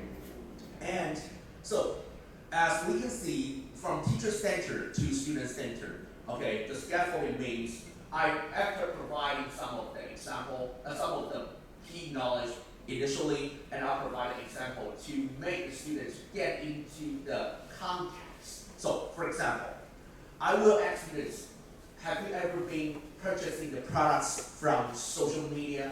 And they will say, yes, I have. Okay, and I'll ask them, oh, so why you would like to purchase the product from, for example, internet celebrity, online social media, live broadcasting? Why you rather choose to purchase online than go to the department store or Xinyi district by yourself? And they will provide me, oh, because I like the celebrity, because the celebrity is the person that I would be like to. So of course I will be imitate what they dress or what they wear, especially for the new winter season this year, right? And so I would say yes. So this is why you would like to purchase. So we will dive more into the psychological process, especially why they would like to learn, why they would like to purchase the things from this internet celebrity. So this is the example. I will take this example into their truly living scenario. Okay, so the context is so important. Okay, so here, so today's lesson, student will blah blah blah, we will evaluate what is the strategy, okay, to use appropriate business technology to present their feelings. Okay, so I will just take into the example to their living environment, their living scenario. Okay, and also I will provide some of the material and resources such as the vocabulary list and the content readings. Okay, so once they have already be discussed about their experiences when they are in their daily life, they will have to need to understand the vocabulary for today. So I will try them to understand what is the vocabulary list. So this is our first section before I get into the real part of today's lesson. And then also after they already got these knowledge, I will start our board activity. Okay, so for example, they can discuss with each other. Okay, in the group. Oh, well, what is your experiences by purchasing on social media? What is your experiences? Okay, when you were selling your products, when you purchase the products from the e-commerce platform or on the e-commerce online, what kinds of e-commerce platform you usually use? Shopee, Amazon, eBay, or something. So they can discuss with each other in about 5 minutes to 10 minutes. And finally, they can have they can get into the scenario of all what we are going to talk about for today. So, and then, of course, after they discuss, sometimes I will use the tech talk video to let them understand, oh, what is some of the video, because the video can let them get into the scenario more faster. Okay, and also, I will provide some of the model every courses. So for example, AIDA model. What AIDA refers to action, okay, and also interest, and desire, and finally action to purchase. And I will introduce the model first in the first half hour, in the first section.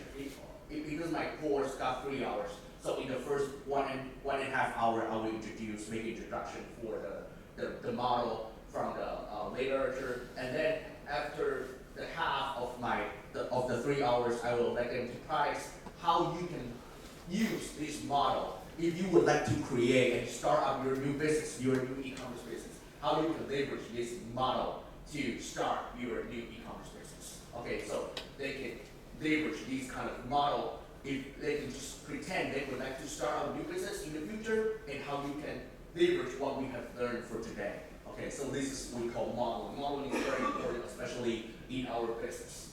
Okay, also I will make some control, because in the past, before I go to UT Austin, I will let them have the group discussion by themselves. But after the teaching demo, a lot of professors, they provide me with very good advice. They say, you need to control your group discussion. For example, some of the group, they are more active on talking about or answering about a question. But always, these group of people answer the question. But how about rest of the people? They didn't ask the question.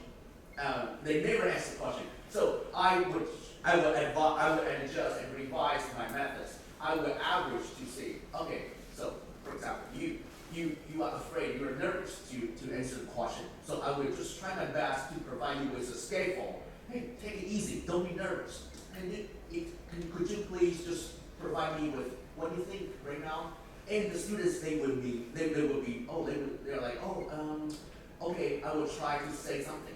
And once they say something, you can provide more information regarding what the responses to you. Okay, so this is very important thing, because a lot of especially Taiwanese students, they are afraid of speaking, even though they understand the knowledge, but they are afraid of speaking to you. But the foreign students, they are more willing to talk more. So as an instructor, we need to take care of every student by controlling your practice. Okay.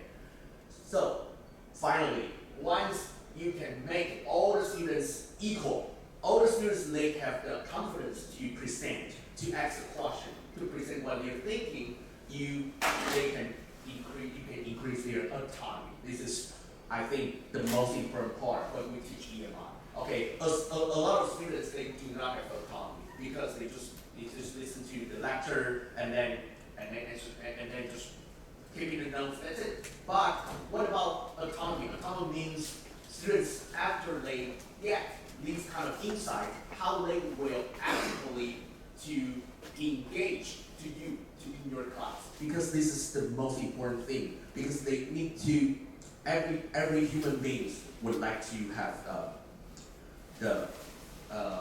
I think we call confidence, or we call dignity. Every student, they would like to present a good things. There's no one don't want to perform well. Right? So if you can encourage them and provide them with a step, okay, they will be more confident on providing on what they think, what they know, and it will absolutely help for that students. Okay, so here some of the AI tools will be used. I always encourage the students to use AI when they are having their group discussion, but I ask them to tell me why you think it is making sense. Why? You cannot just copy what AI say. You need to tell me what is your critical thinking and why you interpret like this. Okay, is AI making sense or not? You need to provide me with the reasons. So AI is so important, but you need to go through by your brain process by using AI. Okay, so this is the teacher century, and finally we come back to the critical thinking. Okay, so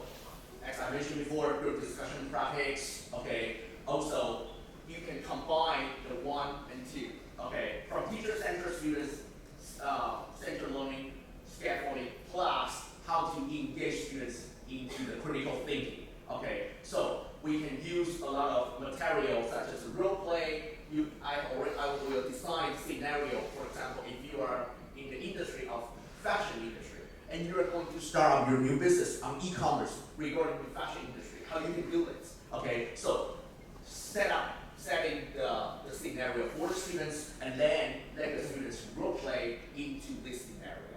Okay, of course, I will set up a lot of different kinds of industry, not just for the fashion industry. Okay, and finally, we need to do the reflection. It's so important because in every course, after we finish the knowledge for today, the reflection for students is so important because the reflection is a good way, a good process for the human beings to summarize what they have learned for today, and it will be stored in their permanent knowledge area. Okay, so user reflection, I will guide students to record what they learned today. What is the challenge when you guys facing? Okay, and what about the areas for improvement for today? You think what kinds of area you think you need to be improved? Okay, so this is the reflection. Okay, so the reflection here. Okay, after thinking about also what is the growth. Okay, what do you think in the future? How you can leverage today's learning and use it in the future. Okay, so encourage collaboration and mutual support is so important for the reflection. Okay, so finally, by using these 3 points, okay, we can try our best. It can make our EMI courses be more effective and more efficient. Okay, so that's my presentation. Thank you very much for listening.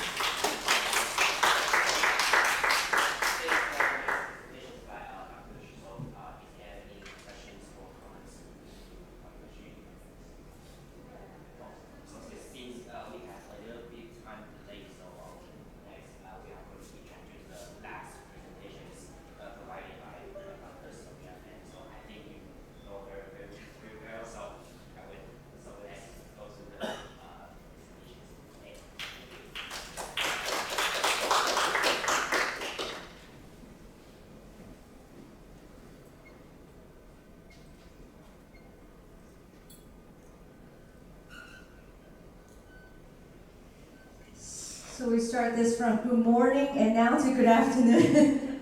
Thank you everyone's patience, and I'm really grateful and very inspired by the previous demonstration showcasing that how this journey actually transformed us into a more transformative and reflective teaching. And also I can see that although the teachers has tried a lot of different kind of strategies, it doesn't frustrate them. The strategy actually empowered them. And as I can see with the previous presenters, everybody's so energetic, so happy. So I think that it is today we're really here to celebrate the success. So that made me really happy. I actually had a hard time making my PowerPoint. So what I end up with is to have this to incorporate all the process. It is because I think that with my planning, I think that this lesson plan actually guides me through a lot of thinking process. So that is the reason why I would like to engage that the whole process into this format. I'm going to try to cut off a lot of the part of my presentation due to the time constraint, and I really hope that you could enjoy what we've prepared for you and also have a good time to catch up. So I'm going to skip some part, but I would like to, this class actually is my first time to teach. It's called Professional Presentation. And with the day that I have the privilege to have Professor Lin, Professor Tang to visit my class and give me very good feedback. The topic that students are doing is to share their personal experiences. I will be, still not working either. All right, technology issues. Well, the videos are not here at all. Sorry for that. There are 28 students. They are very, I would say they are very active students in my class, and it is because that we've done a lot of different practices in the class, so they get mingled with all kinds of students in their class. Their English proficiency is quite rudiment, but they are very willing and happy to make friends in this class. We've engaged them with different topics in terms of a good presentation would have as icebreaker, as structures, and also as the key content, and also the body language. So with this class, we started with the lesson planning, elaboration, and then go to the teaching. All right. So the task at that day basically is their first presentation, and they need to make that happen in 5 minutes, and they are going to do it for many times. So there are many criteria that they need to fulfill. The first one is time management. The second one is content development. Third one is audience engagement. And the last one is delivery techniques. All these criteria are being instrumented by the rubrics, and also using the rubric to generate feedback. Okay. And then with the instructional design, I have the privilege to work with Dr. Smith, which I find is a really rewarding process. It is because that he is so experienced that he asked me so many detailed questions. Like the first gaining attention session, I planned to ask a question like, what makes a great presentation? And he asked me, Sonia, is this a real question or is this a rhetorical question? And I was like, well, should I put it as a rhetorical question? I think that this should be a real question. And then he said that if it's a real question, then how would you expect your students to answer? Who will going to answer it? How many students are going to answer it? And then what kind of answer that you're getting? And I was like, come on, I've never thought about that before. So many questions were just in the giving attention part, right? And I was like, oh, it is because that he's so experienced and strategic. He understands that the nature of every phase. So I was like, in this process, when I was having a one-on-one mentoring session, I actually learned a lot. So he's asking me a lot of questions about how am I planning to do this, that goes directly back to the students' need analysis that I put here. He says that since your students are like this, their English proficiency like this, what would you expect? What would they say? And how would you respond to them? So to me, it's another level of lesson planning that I never expected that before. Because I always think that 计划赶不上变化, right? So I always have 计划, of course, but I also have my contingency plans, right? That's what I do in the classroom. So sometimes it just like fall off as I planned. But Michael actually empowered me of lots of critical thinking that an experienced educator should actually have. So I would say in this process I actually learned a lot. So with that session, we used the lesson plan that we created from the center. This actually is a model from Ghanaian with the 9 stages of curriculum planning. So starting from gaining attention and to inform the learning objectives, to stimulate or to recall the prior knowledge, and then to present the content. So every step is detailedly and carefully scaffolded. So that's how I plan my class. And then they have their 3 rounds of presentation. The presentation that we conducted in the classroom comes in different forms. So the first one is like that they're working as a sales, and they are working individually with a single customer. But they are actually talking about their own stuff. And they will be rotating with the inner-outer circle format. So every time they can have one person to speak to, and then with a loop to counterclockwisely rotate, so that they can get lots of different opportunities to work with different people in a really efficient manner. So that's what they do. So they got 5 minutes a time for a round, and that goes for originally planned for 3 rounds, but lastly just 2 rounds. And then they got this feedback exchange and reflection session. And they're using the feedback sheet like this, which directly aligned with the learning objectives and the rating criteria that I mentioned earlier. As you can see that this is students' feedback. They actually give very good feedback that I would like to share with you later. And then this class actually wrap up with a reflection activity, ask them that what made certain presentations stand out. And I actually got very good feedback from Professor Tang, says that if you got, maybe you can just rewrite the question into the really simple manner, say, hey, if you got the second chance, what would you do to make it better, right? So yes, actually with the discussion that we had later, we actually come up with more insights. And I think that's also something that helped me a lot. So here's the rubrics that I used for them. We actually practiced this rubric with the previous weeks and one aspect at a time.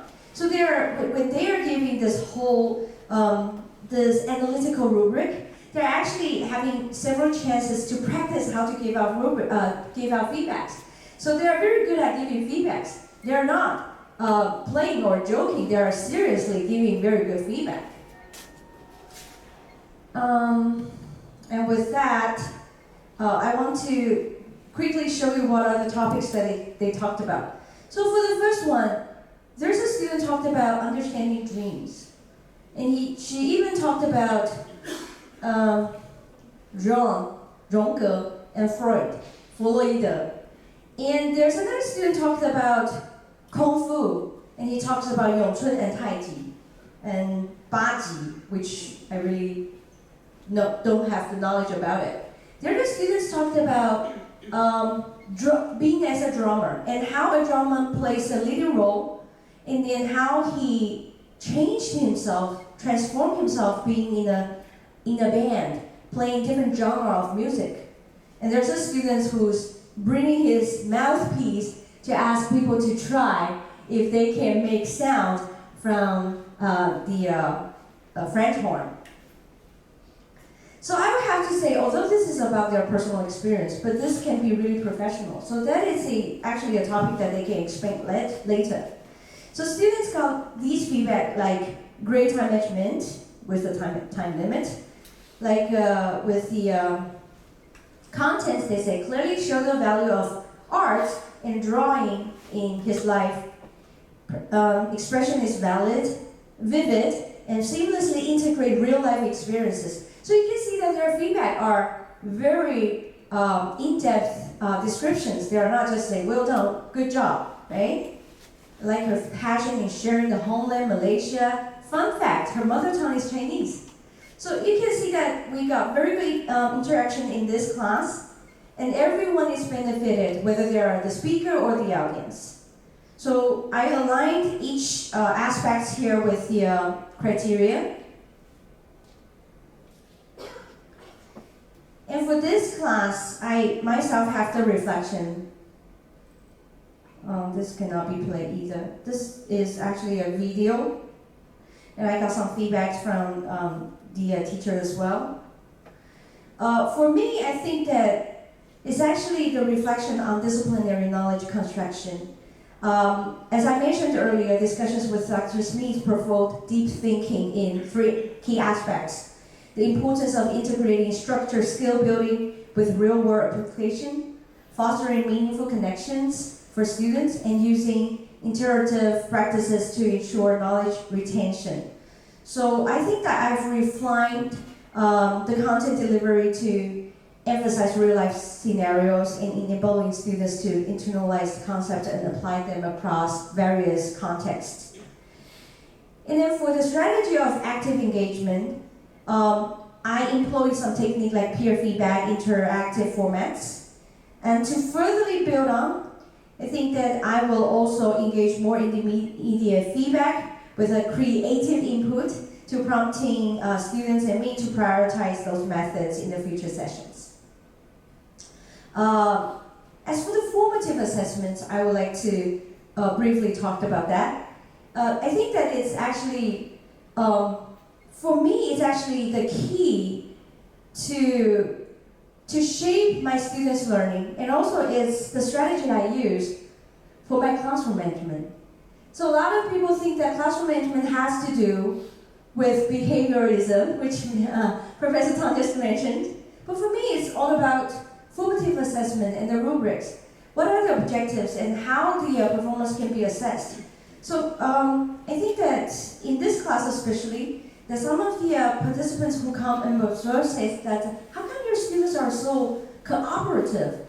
Why they are so submissive? 为什么他们这么顺从，这么乖?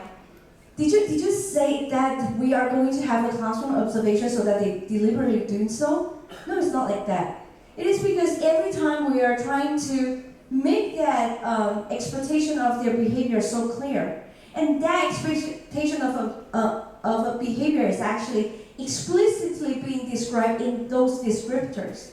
So with the grading rubrics, so that every time when they are actually giving other people feedback, they are actually internalized how they need to perform in order to achieve.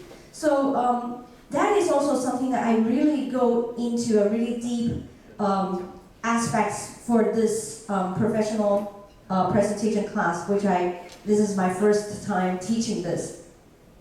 Last one is inclusive and supportive environment. It is because my students come from all kinds of departments. And previously with my other classes, those students told me that they don't want to make new friends in the class. Why bother?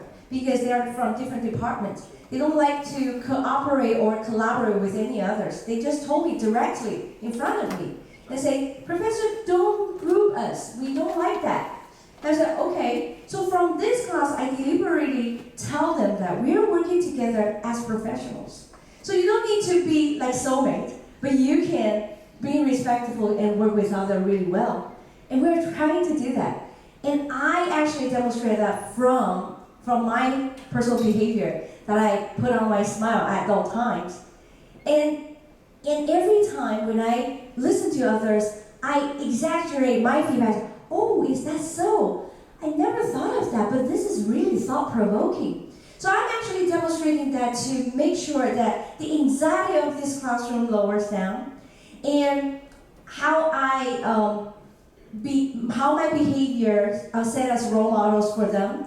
So actually that creates inclusivity, so that everyone in the classroom, although they are speaking faster or slower, we are always giving them the same attention. So that is the reason why I think that this class actually taught me how to really carry that out, so that we can really empower students to support them, to create the environment so that they are not just shy to speak English, but originally they were actually shy to speak up for anything, right? So this is one thing that I particularly focus on, in which I also got a very successful experience here. I'm very sorry that I failed to show the wonderful feedback session with a video, because it doesn't work, and also with the video previously. But thank you very much. I really enjoyed the opportunity to be observed and to walk through the process with all the experts in this field. Thank you very much for your input. Thank you. Good afternoon, everyone. I'm so excited to be here today, and as a moderator for this event, I'm very fortunate to have a wonderful experience, and we invited a lot of wonderful speakers to share with you experience that we had together in the UT Austin. And we get a great deal of the, not only for the knowledge and the deep friendship. We appreciate for each other. So we will have a closed session where you can ask any questions that you have. Follow all our speakers. Okay, so the first speaker we would like to invite Dr. Zhao. So please give him the most welcome.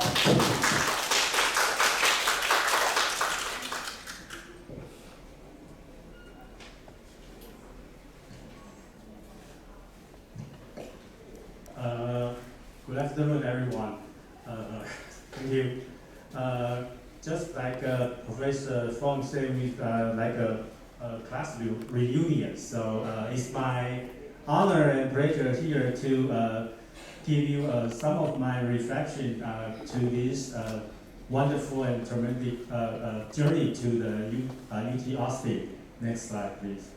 Okay, first I would like to say this is a well-designed and refined program. And thanks for the RCEMI Center here in NTNU. Before we go to the UT Austin, they already give us a virtual online course and let us to know each other and know the background of each professor, because we have a different discipline.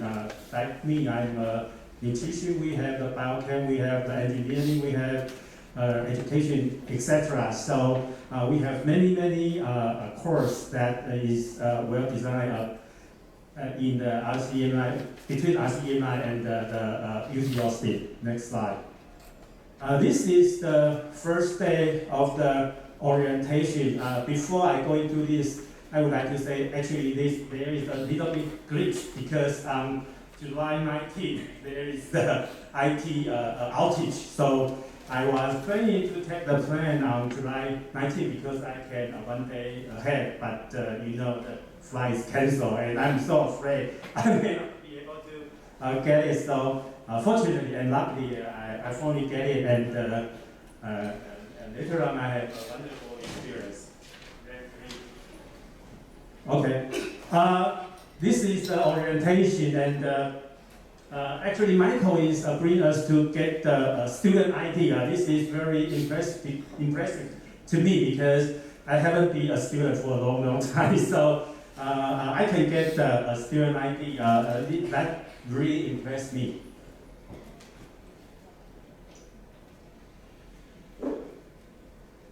Okay, so before we go on the first, go to the UT Austin, we have a virtual tour, and Melissa, which gives us a very good lecture regarding to the managing diversity. This is very important. Let us know the equality and quality of the student, and teach us inclusive and exclusive the how to manage the course. And this is the equality and quality. So we need to support the need for the student who need more help. So that is the best for us to create our lecture lesson. And I heard one of the colleagues in the morning section, he say, after come back, he start thinking about, are we a teacher, instructor, or the educator? So I think we before we think of us as an instructor or the teacher, but it's different. So we switch from the teacher oriented to the student oriented teaching environment. Next, when we go over the UT Austin, we have several wonderful programs. First is the speaking and the listening skill. And Emily is actually give us a lot of resources. My most impressive is the top 10 word list. As me in the biological medical field, I choose very difficult vocabulary to pronounce, so I run into a lot of trouble. But use the AI or many tools Emily suggests, that we have a very wonderful experience. And I need to go over the table. Is that wrong table something? Or I go over the table and I need to speak, tell something in 5 minutes, and that's very impressive to me too. Okay, and we also, after the listening and speaking, we have the reading and writing, which is provided by Dr. Smith. It's also very interesting. As you can see, in Austin, we are not only lecturing, we also have many discussion and conversation. So I think that will be a major learning experience to me for me later if I want to teach in the class, maybe I will let students have more time to discuss. Okay, and also this is from the Michael is the motivation strategy. There are three main points I want to share with you today too. Is the exposed need. So what is the need? Not only the teacher but also the student, and raise the expectancy. That's really important concept. Then later, and then finally is the create the value. So that's the motivation for not only the student but also the teacher. We want students to learn a lot, not just pass the course and get the credit. Okay, this is the motivation course, and actually we have the round table, so each of us have an opportunity to share our opinion. And this is the most impressive part of this course to me, because I'm not from the educational background, so I never be taught how to teach all those theories. So this is a holistic course design. Here is the talk about the language fluency or the accuracy, and also very important. We talk about how do we do the observation in the class, and we have I have opportunity to observe 3 classes, and one is not really impressive, but the other 2 really made me think a lot. Okay, and this is the holistic course. As you can see here, the one laid down is Eric. He is very approach in person and really listen to you and give you a very good feedback. Then we all know the Jason Wang, after he came back, everything is AI. So at the beginning, we think the AI will destroy everything. We are afraid that students to use the AI because maybe it's the cheating or the plagiarism. But just like the internet or some other thing before, if we don't use it, then we will be the slave for AI eventually. So we want to be the person who can use the AI to make our life easier and more creative. So Sarah actually gave us a lot of AI tools from the ChatGPT to the Suno and etc. So I think this is a very good experience. And after I came back, a lot of internet online conference is talk about the AI. So now is the AI era. Okay, so you see, we also have a notebook, so we can hand on the AI tools immediately. Then we have the workshop practice inside. So we actually have 4 workshops. One is the library tools. It's very impressive, the Taiwan section in the UT Austin library. And I think a lot of colleagues may remember the curve. I still keep the car, so we try to use the car to make all of us try to compete with each other to count how many cars we have. So that's a very impressive way to learning that called conversation game. Very easy team, and I always keep the car and also the PDF. I can make more cars. This is the library. This is the Taiwan section. Okay. Then, nevertheless, is the after we come back, we not end the journey. I really appreciate for the RC EMI here because they keep us move on, going and going like a battery. So we have the PLC professional learning community. We meet each other maybe once a month, two or twice a month. Okay, maybe I missed one. So anyway, this is actually is very good. We have the book reading section together that actually pretty learn a lot, and we also talk about the AI, and we prepare for today's graduation for our UT Austin program. So actually, then I have opportunity to go to Zhongxin University to participate Dr. Xie's teaching practice, and I'm very impressed about they have a good equipment, they have a TA, and especially because the course is agri-tourism. So Professor Xie used the Suno, make the student to create a song so they can brainwash the customer so to go to the farm and to play. So I think it's very impressive. And all the students there is from maybe 9 different countries. So it is a very quite a population to teach.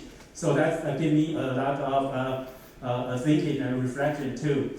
So for the summary, because we only have less than 8 minutes each person, so I think it's a good time for me to stop here. And even though it's only a 2-week course, but I think after that we all of us go to the UTS hosting.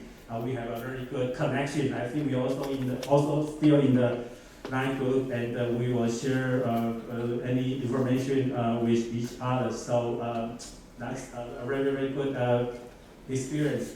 And also the knowledge part and the skill that we gain from this trip is tremendously. So I cannot thank for more and for this great opportunity. So I think later on, Dr.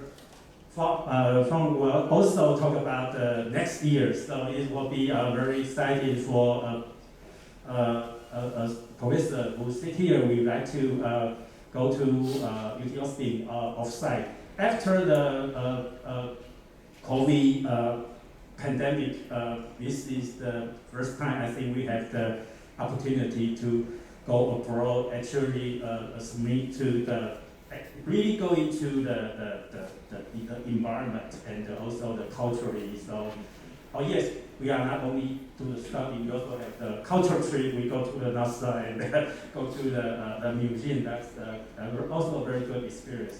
So that's all for my sharing today. Thank you for listening. Thank you very much. As for Dr. Zhao, so I think you may have some questions just like before I mentioned. So you can ask questions after all the speakers, follow all the speakers. Okay. Thank you again, Dr. Zhao. And I just want to respond to him so quickly. You know, never is not over yet. So we have a lot to learn. Okay. And then the next, I think I would like to welcome the Vincent. He's the first person I met in the UT airport. Okay. Okay, good afternoon, all professors. And today I come here to share how the local PhD to survive in UT Austin for 2 weeks long. Okay. So I'm a local PhD. So I graduated from the National Central University, and I never have the chance to go to study abroad. So this is the first time I go abroad for study, and I really appreciate about this opportunity because it gives me another chance to become a student again. And I think for the teacher, I teach about 9 years. However, I think most of the time I didn't reflect myself to how a student want. So this time I really think that the opportunity is very valuable, and I try to seize the opportunity to learn as much as I can. Okay, and I'm currently an assistant professor in the Department of Accounting at Benjamin University. Okay, and this is our syllabus for the 2 weeks EMH program. So you may see that all actually every day our time is occupied by by Michael and their colleagues, right? And so before the journey, I thought maybe we have some time to spend in UT Austin. Okay, forget it. There's no much time for you. However, although the time schedule is full, I think I have a very I think every day in Texas, I think the time is very short. Why? Because when I devote myself on the class and I think why the class is ended just now. Why? Because I think it's a very wonderful feeling that if you can teach well, then your students will think, oh my God, why this class is over? I want more. I want some more. Okay, so that's how I feel. For the first week, I was in UT Austin, and the second week is also the same. So I believe if you other professors will have the chance to join the EMI group, I believe you will benefit a lot from that. Okay, so talk about the courses, and as Dr. Zhao just mentioned, he did a thorough introduction to all the classes, and that's why I choose to make a speech after Dr. Zhao, because he's a good note taker and I'm not.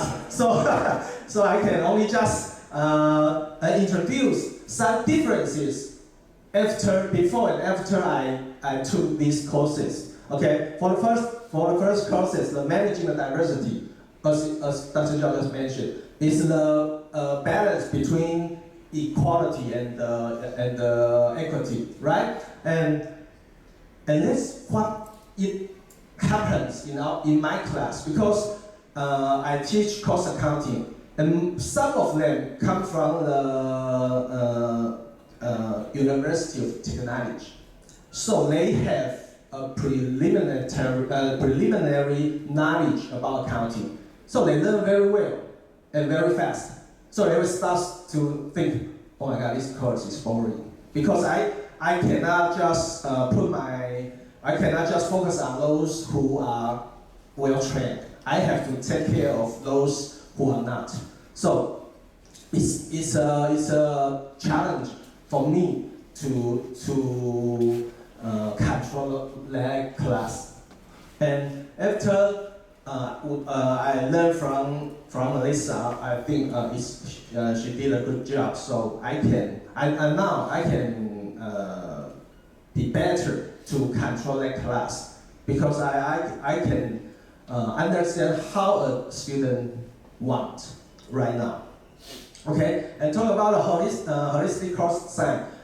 In the past, I usually take any activity accidentally. I won't give students a pre-reading about what the course will go on, and I just did it on class suddenly. So they may not totally understand what I want them to do. So, and in the past, I didn't figure out this problem, because I think it's a very normal thing to ask students to do something, and I would like them to respond as what I thought, but they usually not. But I cannot figure out what's the problem. So after this course, I know, okay, I should give them a thoroughly understanding of what this course will be, so that they can follow my steps. Okay. And about the oral communication skills, I especially remember Dr. the lady in the middle. Okay, I forgot her name. Okay. Emily, yes, thank you. I'm so nervous. Emily, she will correct our pronunciation. I never thought that during the class I will be corrected.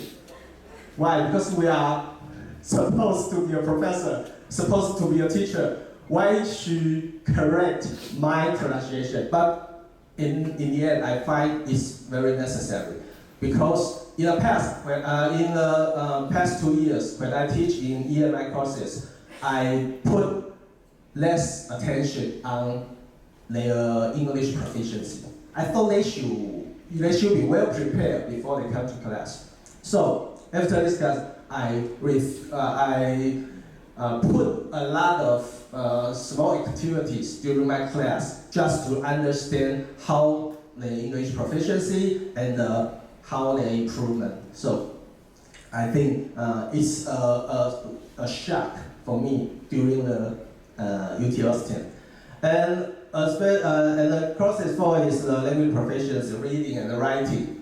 Is also another point I ignored in the past because usually we will think that our students will do that, students will understand how to do it, but actually they don't. So we have to give them some teachings, okay? And the next one is generative AI, and this is what I benefit most from UT Austin. Because in the past, we will have some activities. However, the students cannot totally join what I want them to do because maybe sometimes they just use the cell phone and they don't get engaged on that class. Okay, since I use some AI tools on class, then they can really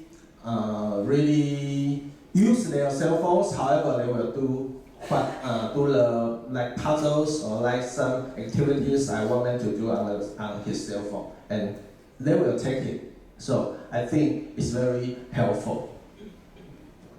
Okay, and the workshop is what just Dr. Zhao mentioned. So maybe you will understand what's going on over there. So during this workshop, I also learned a lot because like how to guide a student to share their ideas. The first one is very important because if someone wants to share, then others will start to raise their hands. They want to share as well. However, if no, then the big class for example is about 60 to 80 students. They will be a very silent, just like a library, right? So it's very helpful to have some words for students. They will understand. Oh, maybe I should say, okay, I agree. I totally not agree, or something like that, so that they can continue their words. Okay, and this is the course observation, and I believe it's useful because when we learn a lot of skills from the course, we didn't know how to apply it. So if we can have this course observation, then we can know, okay, this lecture, what he did is right because we learned from the class, and what is not because we learned from the class. Okay, we will totally understand his performance in that class, and this will be reflected to ourselves because we will start to think that did I do the same thing on my class? Okay, so over there's one student take a nap. He napped. Even in this best university, some students will take a nap, but he will never know how much US dollars he has lost, right? Okay, and this is what I introduced to my class in this semester. I use the palette, I use the sunset from our ISRC EMI, and use quizzes, Gamma and ChatGPT. And those are wonderful AI tools so that professors can use less time on preparing your materials, but you can spend more time for for the contents, so that for the whole class, so that the students can have a better learning environment. Okay. And this is the after trainings discussion in our online meetings. And so maybe you can take a look at it. And I think it introduced the fundamentals of EMI and how the challenging situation in the EMI, so that we may have some resolution, some solution for this. Okay, so at the end of this sharing, I want to share with every one of you that this is a once a lifetime opportunity. You may never have another chances to learn so much things in 2 weeks and to get to know a lot of friends or scholarships in 2 weeks. And I think that's good for our academic network, because I once took another EMI training in University of Adelaide, Australia. And however, that's totally a virtual courses. There's an online training, so we don't have the chances to get to each other. So I think on-site training will be better than that. So at the end of this, I think this training is not just the end. Okay, so even though we just graduate from this program, but the story will continue. Okay, and that's my sharing. Thank you. That's a lot of memories coming right now. So, seriously, when I just listen to the Mason, I just feel like we already go back to the UT Austin. We only not get a deal of the knowledge, right? But we also have the deeper friendship, appreciating to each other, how we support each other, and we are going to hear. And the next, the speaker, you know what? The first time I met her, I said, wow, she's so colorful. And when I heard that, oh, I just fell in love with her immediately. Let's welcome Lulu. Actually, everyone wants to be after Professor Wang. Before, when I was assigned as the first one, but because my PPT was more like tourism guide. So I think maybe you two should be the pioneering speakers in this afternoon session. Okay, my name is Wen Lu, and everyone called me Lulu, and even children in the kindergarten call me Lulu too. And I will say Lu la la Lu la la Lu la la Lu. That will be my name. So you have to remember my name is Lulu, but not the dog Lulu dog. It's Lulu, 会叫的 Lulu 教授嘛哈。Okay, good afternoon. I'm teaching at University of Taipei. Right now I'm at the early childhood program.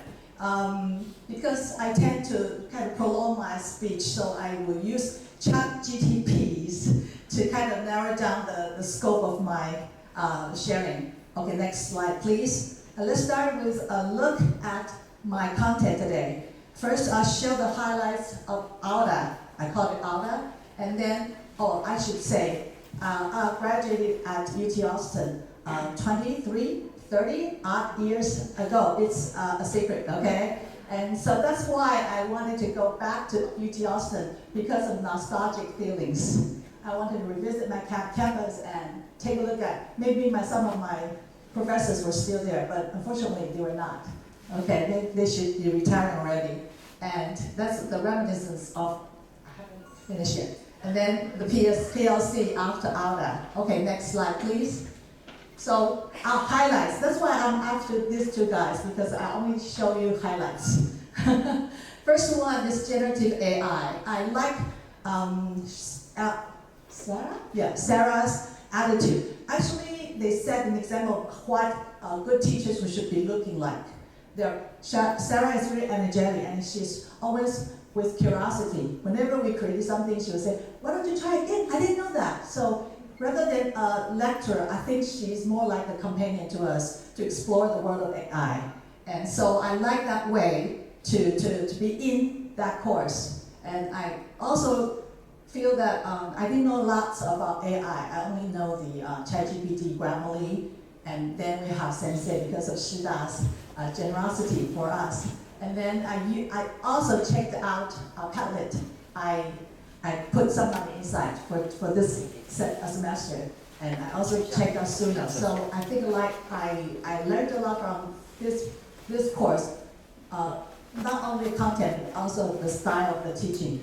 And the second one is the engagement. That picture was I think that Emily gave us a small slip of paper, and on that it says, please share a memorable moment that you had in your lifetime. So she allowed us to walk around the circle of the chair, and when you are at the front, you have to do an impromptu speech. Impromptu 是即兴的. So it is really a challenge, and I think I had very good memory of that. And everyone is, 5 minutes, okay, no. So it demonstrates how to effectively sequence activities as well. And the third one is the peer interactions, because we are kind of grouping with different kinds of courses. So we have very in-depth engagement with each other. And we have task-based activities for collaborative learning. Okay, next slide, please. And in my spare time, I also checked out I think this is the top 10 list of university museums. That's the Blanton Museum of Art. And that one was with the stained glasses. I was in awe, so I was kind of kneeling down to be imbued with that kind of holistic moment. And the upper front is the Thickery. Thickery is actually a play museum for children aged from newborns to 11 years old. So I was there around, in between the Sunday, because Saturday we went to Houston, and Sunday I went by myself to the Thickery. And the last was the School of Education. That was my alma mater's building. We spent a lot of time there together, and it kind of a very fond memories of mine. Okay, next slide, please.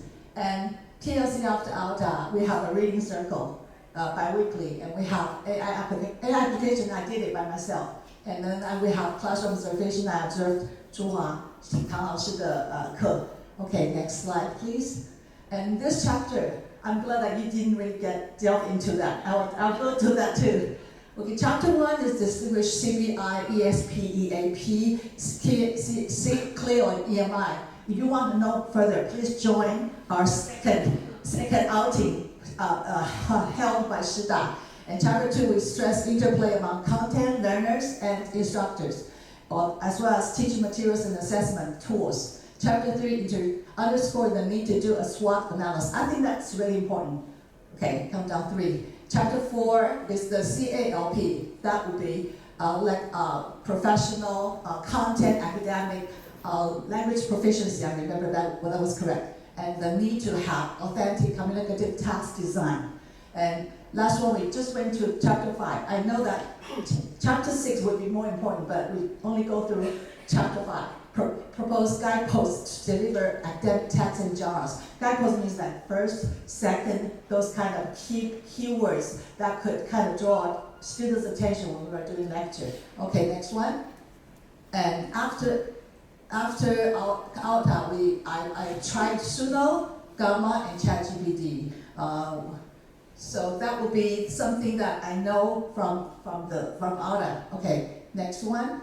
And I did, because my course was in play, so I did an Imaginary Friends PPT I just gave Suno some instructions like, I want playful vibe, I want childlike music, I want folk tale melody. So I had music as a background when I was introducing Imaginary Friends in play.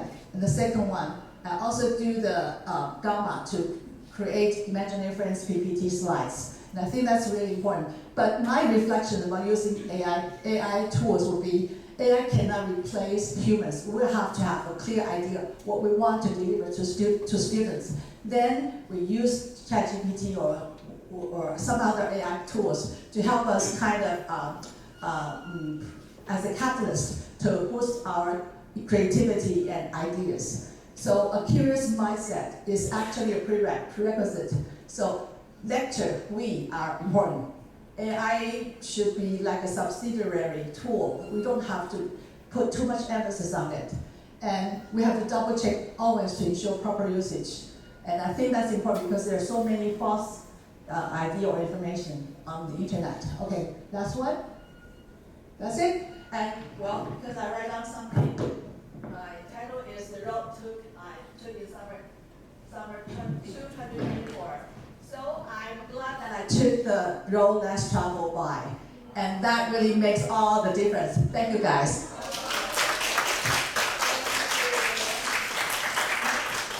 My goodness, it's getting the touch and the touching and the thank you, the taking the road. So, well, that's our Lulu. See, when we saw her, it's always like with the happy kids. So let's welcome, let's thank Lulu again, okay? So the next one, we will invite the Hui Chen 老师, okay, Hui Chen 老师. She is the most serious teacher in our trip. That's in my mind because she's always, when we are going for the trip, and she's still starting, and no matter any time, she's always starting. Let's welcome Hui Chen. I think I'm the oldest one, so I have to work hard to catch up with all the younger faculties. It all started from this posting from our website.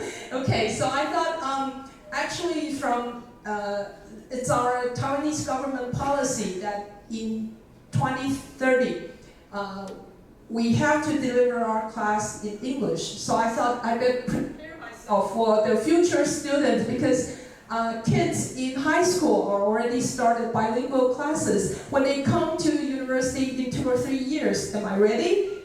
So I should get some training knowing how to deliver my lecture in English.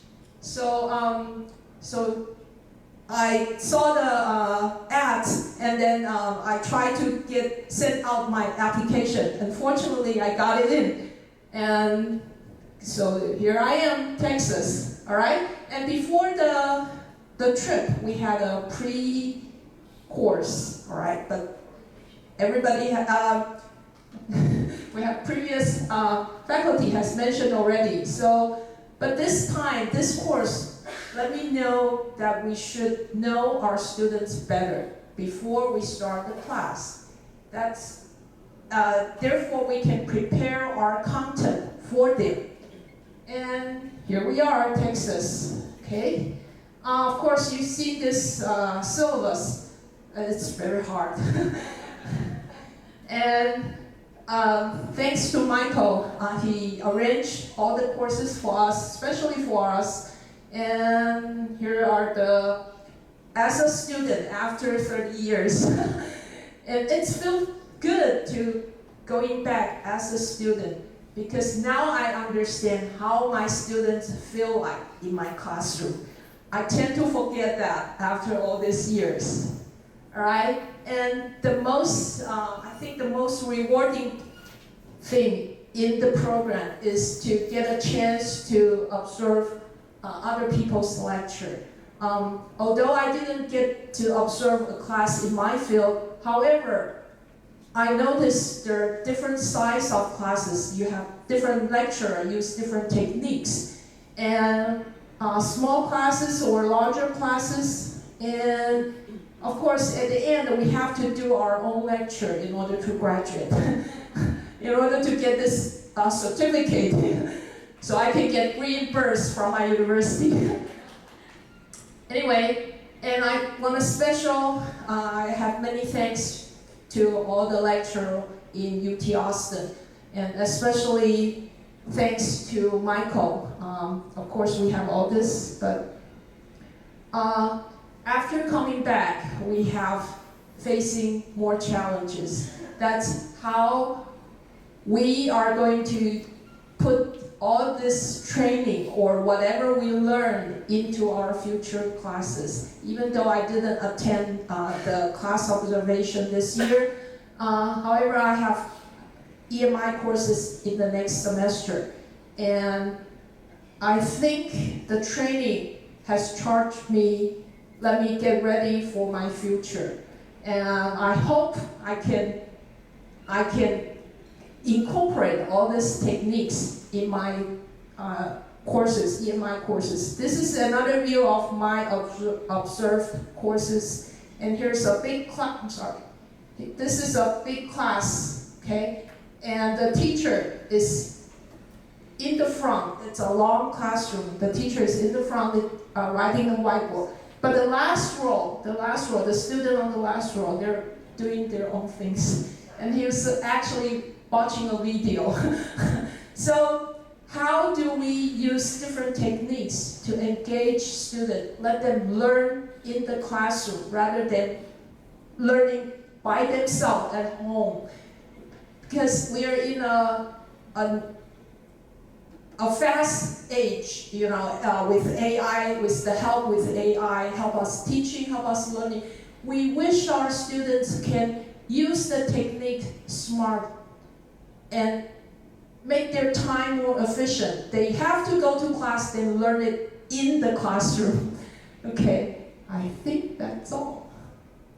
Oh, sorry.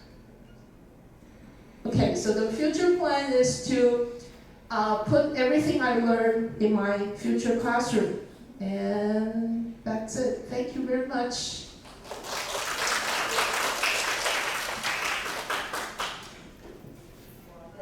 Thank you, Cheng 老师. She just mentioned one thing I want to repeat. She just mentioned if the kids right now is bilingual, are we ready for the next generation to teach them? So that's we have to put that in our mind to think about it. If we are still want to keep our job, it's not for the content, but also our language to communicate. Okay, so next, please join me, welcome the sweet candy that's in her our girl, sweetness the girl, Yongyi. Thank you very much for the introduction. I'm really thankful everyone will come here. And then for me, maybe some of people don't know me a lot. Actually, I'm the person so afraid I'll stand on the stage. I'm freaking out, actually. But it's the past before the 3 months ago, I'm the last kind of person. But right now, you see what I'm at now. So I'm still a little bit freaked out, but I will try to do my best. Okay, so I will introduce what am I and me on 1 year ago. So it is I can feel that. You can see me now. I'm so appearance in my life is so balanced right now. And then think about, even though it's right now, the workload is still very heavy, but I'm still alive right now. So let's take a look the day, my past years. So most of the time, my students already remind me, so where is my hangout? So it's every week. So because I have to emphasize, because that last year is the first year in teaching as a college lectures. So for me, I have to prepare a lot of stuff and have to prepare the class. So for me, it's very difficult, and it's very stressful and a lot of pressure on it.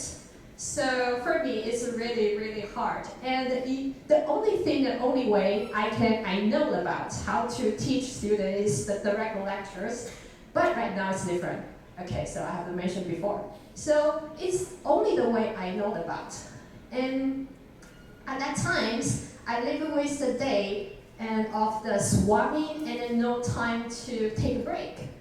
And I passed several opportunities because I don't have the time to achieve more. So during that times, I'm very stressful. And one day my dean come to my office and tell me, why do you want to join the EMI program? I said, okay, but I don't know nothing about it. Yeah. So he recommended me to join the OUTA EMI program and offered me this opportunity to me. So the second thing I would like to share, because the previous the speaker already introduced the lectures and the course they took in UT Austin, so I will not emphasize that. Okay, so here. So what I learned from the UTA OUTA professor and my peer. So during the 3 weeks training courses, because I will say 3 weeks, because 1 week we do online, so the second 2 weeks we will do in UT Austin.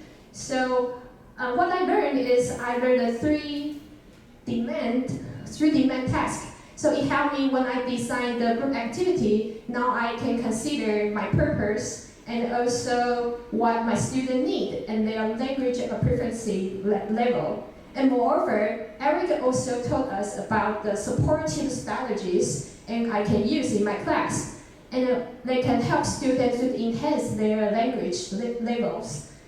And then in the AP class, I learned about how to prepare the handout.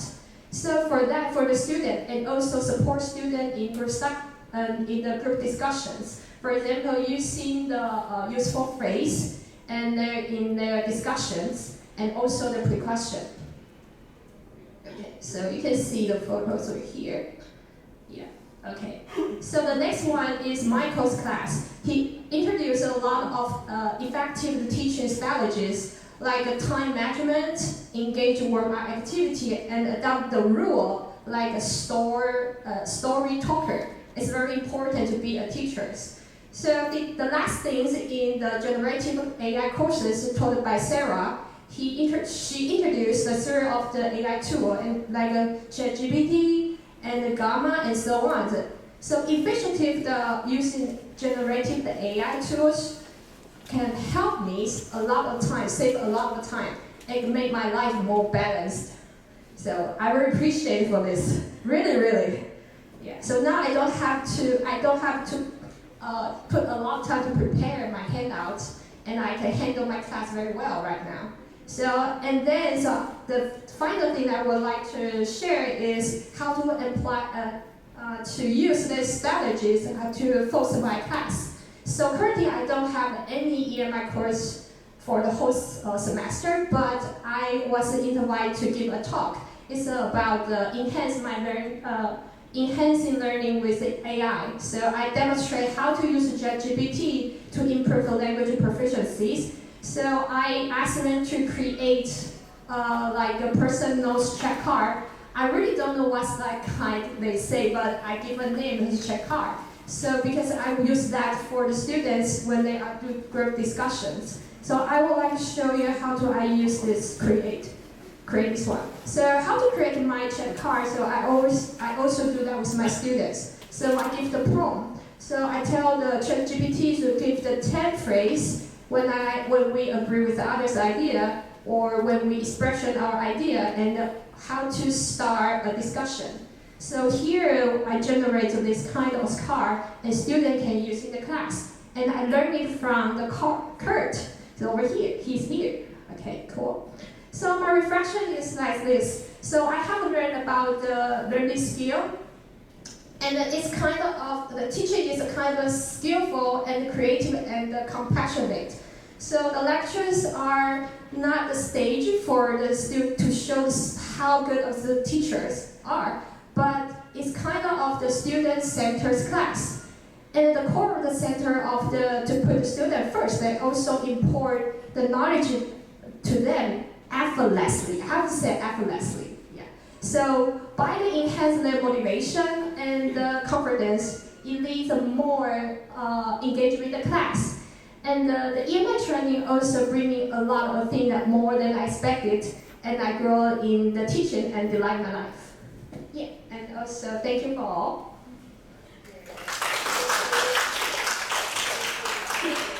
Yeah, more than we have learned, right? Okay, so now it's my turn, right? I just watch the time. Do I still have time for my presentation? Yeah, I will use the 3 minutes for the presentation because everyone have 8 or 10 minutes, and I'm moderator, so some of you use my time. So okay, but I still want to share a little bit my experience. Is kind of touching. I think everyone heard the road not taken. See, it's so seriously. We never have a cheat anyone, right? We never saw anyone slice. But so many the comment we made in our slides, even the thought. So the first come to my mind, the road not taken, but the road I took in summer in Austin. These slides I already have a present 4 times in different school because my professor want me to recruit more teachers during the EMI, so that's what I did. So today's online, so quickly we will see. First time, what did I pack in the selection? I think that's quite important. See what I did? So that's so many people ask me, how can I do this? How got this opportunity? I want to mention that day I was in Taipei because I was trying to, that day I think I will have win the champion for the Taiwan Nation Union U.S. Art Champion. That day was my big day for me, so I have to go to the stage. And my professor sitting next to me said they got an email. So they want to choose the one person to represent my university. She said, just you. And then I didn't say anything because I'm the good kid. Whatever my parents or anyone told me anything, I would say yes first. So he told me, you got to do this. I said yes. I didn't see anything. I didn't hear it because the stage is quite loud. So when I go back, I only have 3 days to get ready for this. So I have so many things to do, but the first things I have to do is not only put all the data, all the information together, because they require 3 minutes of video, right? So, my goodness, what I'm going to do. So I just so quickly come to my mind. I put all the picture when I was studying in the United States. I got a motorcycle. I rode all the 50 states. So I tied to the pictures, yes. So that's why my parents say, since you are not starting in the United States, you have been in the United States for 10 years. That's what I did it there. So I put all the videos and I make it a story. If you watch that, that's a story topic. It's not like, say what I'm good for the story. So I show my professor, I got it. And he's so happy. He buy me the lunch that day. He said, you are the good kids. He didn't say I'm the good teacher. He said, you are the good kids because I listened to him. But after you have the good, that you have to deal with. So we have to use the day one. If you have been studying in the United States, you will say how terrible is that. We have to fill the phone. I think the Joyce, she's not here. See, that is, we talking all the time. I don't know which one asked me, how can I download my picture because the size is so huge. I say, you just download and select smaller size, change the size, so you get it. So finally, we all made it. Okay, we all made it. So I think all already mentioned, we have online orientation. I think that's the best. I think we all have to learn because we have a COVID. So right now we all know the online summer strategy. And that test, the orientation is quite important. And that's the first time I made the palette. And right now I use all my single class. Then because I'm the marketing person, so I know if you want to earn something, you have to know your target. Who's your target? So I did a palette. And this is the same thing. I never cheat with anyone, but this is, I think, is Melissa animation. So this is touching my mind. Let me think, what is the quality equality? After teaching so many years, do I forget what's the quality equality in my mind? So it just made me think again, what is the quality equality? Then we go to the UT Austin. So everyone when we are online teaching, everyone challenged Dr. Ben. So how are we going to live? What am I going to eat? Do I need to bring the food? Dr. Ben said, don't worry, you have the food, you can have it. You don't have you will not be hungry, but no one believes. But when we arrive, we believe we're never hungry, right? Yeah, so that's our course. And I'm so happy. I'm not only have always see I was studying there, and I also got a UT Austin student ID. I feel like I'm so proud of myself, and thank you so much. So that's our hard thing. See, that's the bed is so high. So that is a good thing, the strategy. When you go home, you will not go to sleep, right? Because it's so hard, you take the shoes off and get on and get off.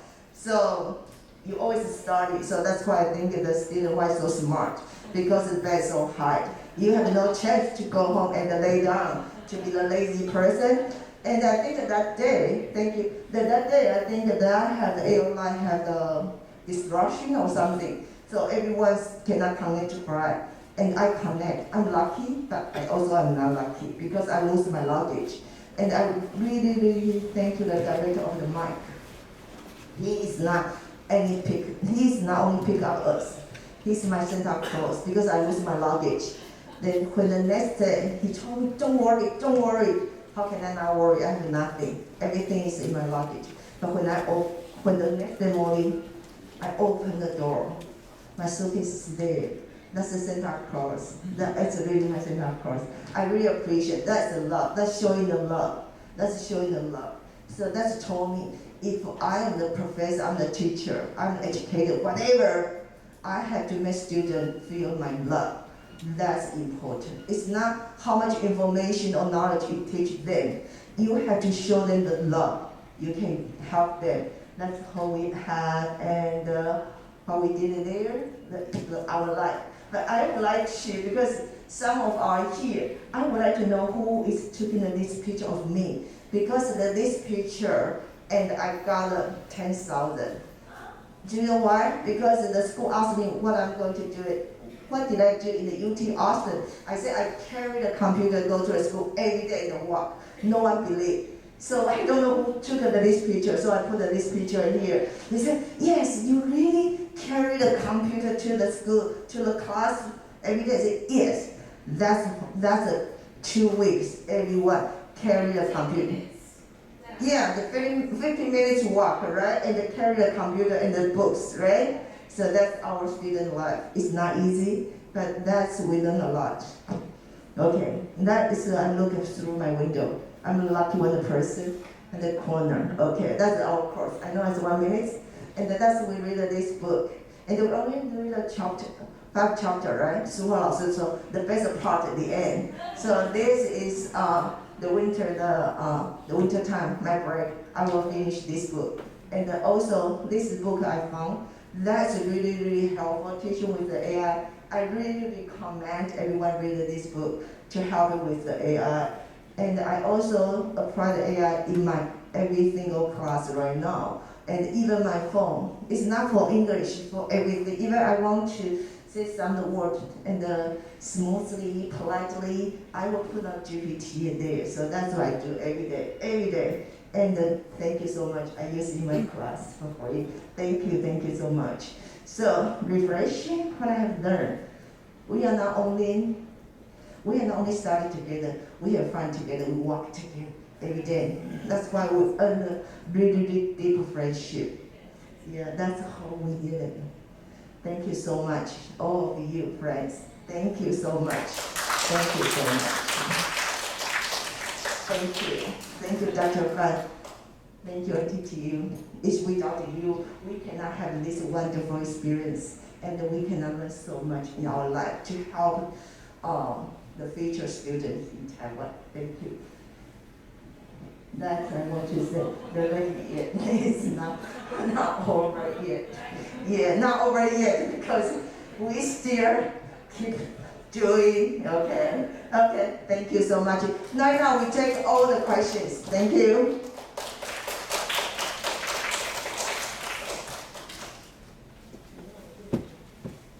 We'll take questions if you have any questions for anyone. So if no questions, and I will return to the Dr. Fan. Thank you. Oh, okay, sorry. Hi, I'm Charlie, and I want to ask a question to Professor this one. Vincent. Yeah, you say you are a department of accounting, right? And you say you use the platform which Sensei. Yes. Yeah, in the class, but the Sensei when I use is just like to let student practice the speech. Yes. And AI can give you a score. But in accounting class, yeah. Why you need to use this platform? I'm curious. Okay, so I use that to explain some definition of the terminology, like what is cost accounting or what is variable cost. Just explain to practice English and to explain it in English. Explain some terminology in our fields. Yes. So you adopt the score adopt the AI score or adopt the score by the content you explain? Actually, I found some tricky things that when we use Sensei, if you want to get a good grades, you have to say those things just as the same as what you type in a column. It will ask you to put your what you want to say in those columns, and then you will pronunciate it. And if I think for my personal perspective, I thought that you will try to fit the what you say and what you write to get the points. So actually, I just want to listen how they spell, how they pronounce it, and normally everyone can do this because the definition is on the textbook, and they just type it and they just try to read it. It's fine. Yes. Bill, I want to ask is that doing this. We can explain that later because the coming session will be Sensei session. Oh, okay. And we can talk about the multifunctional different formats of the questions generating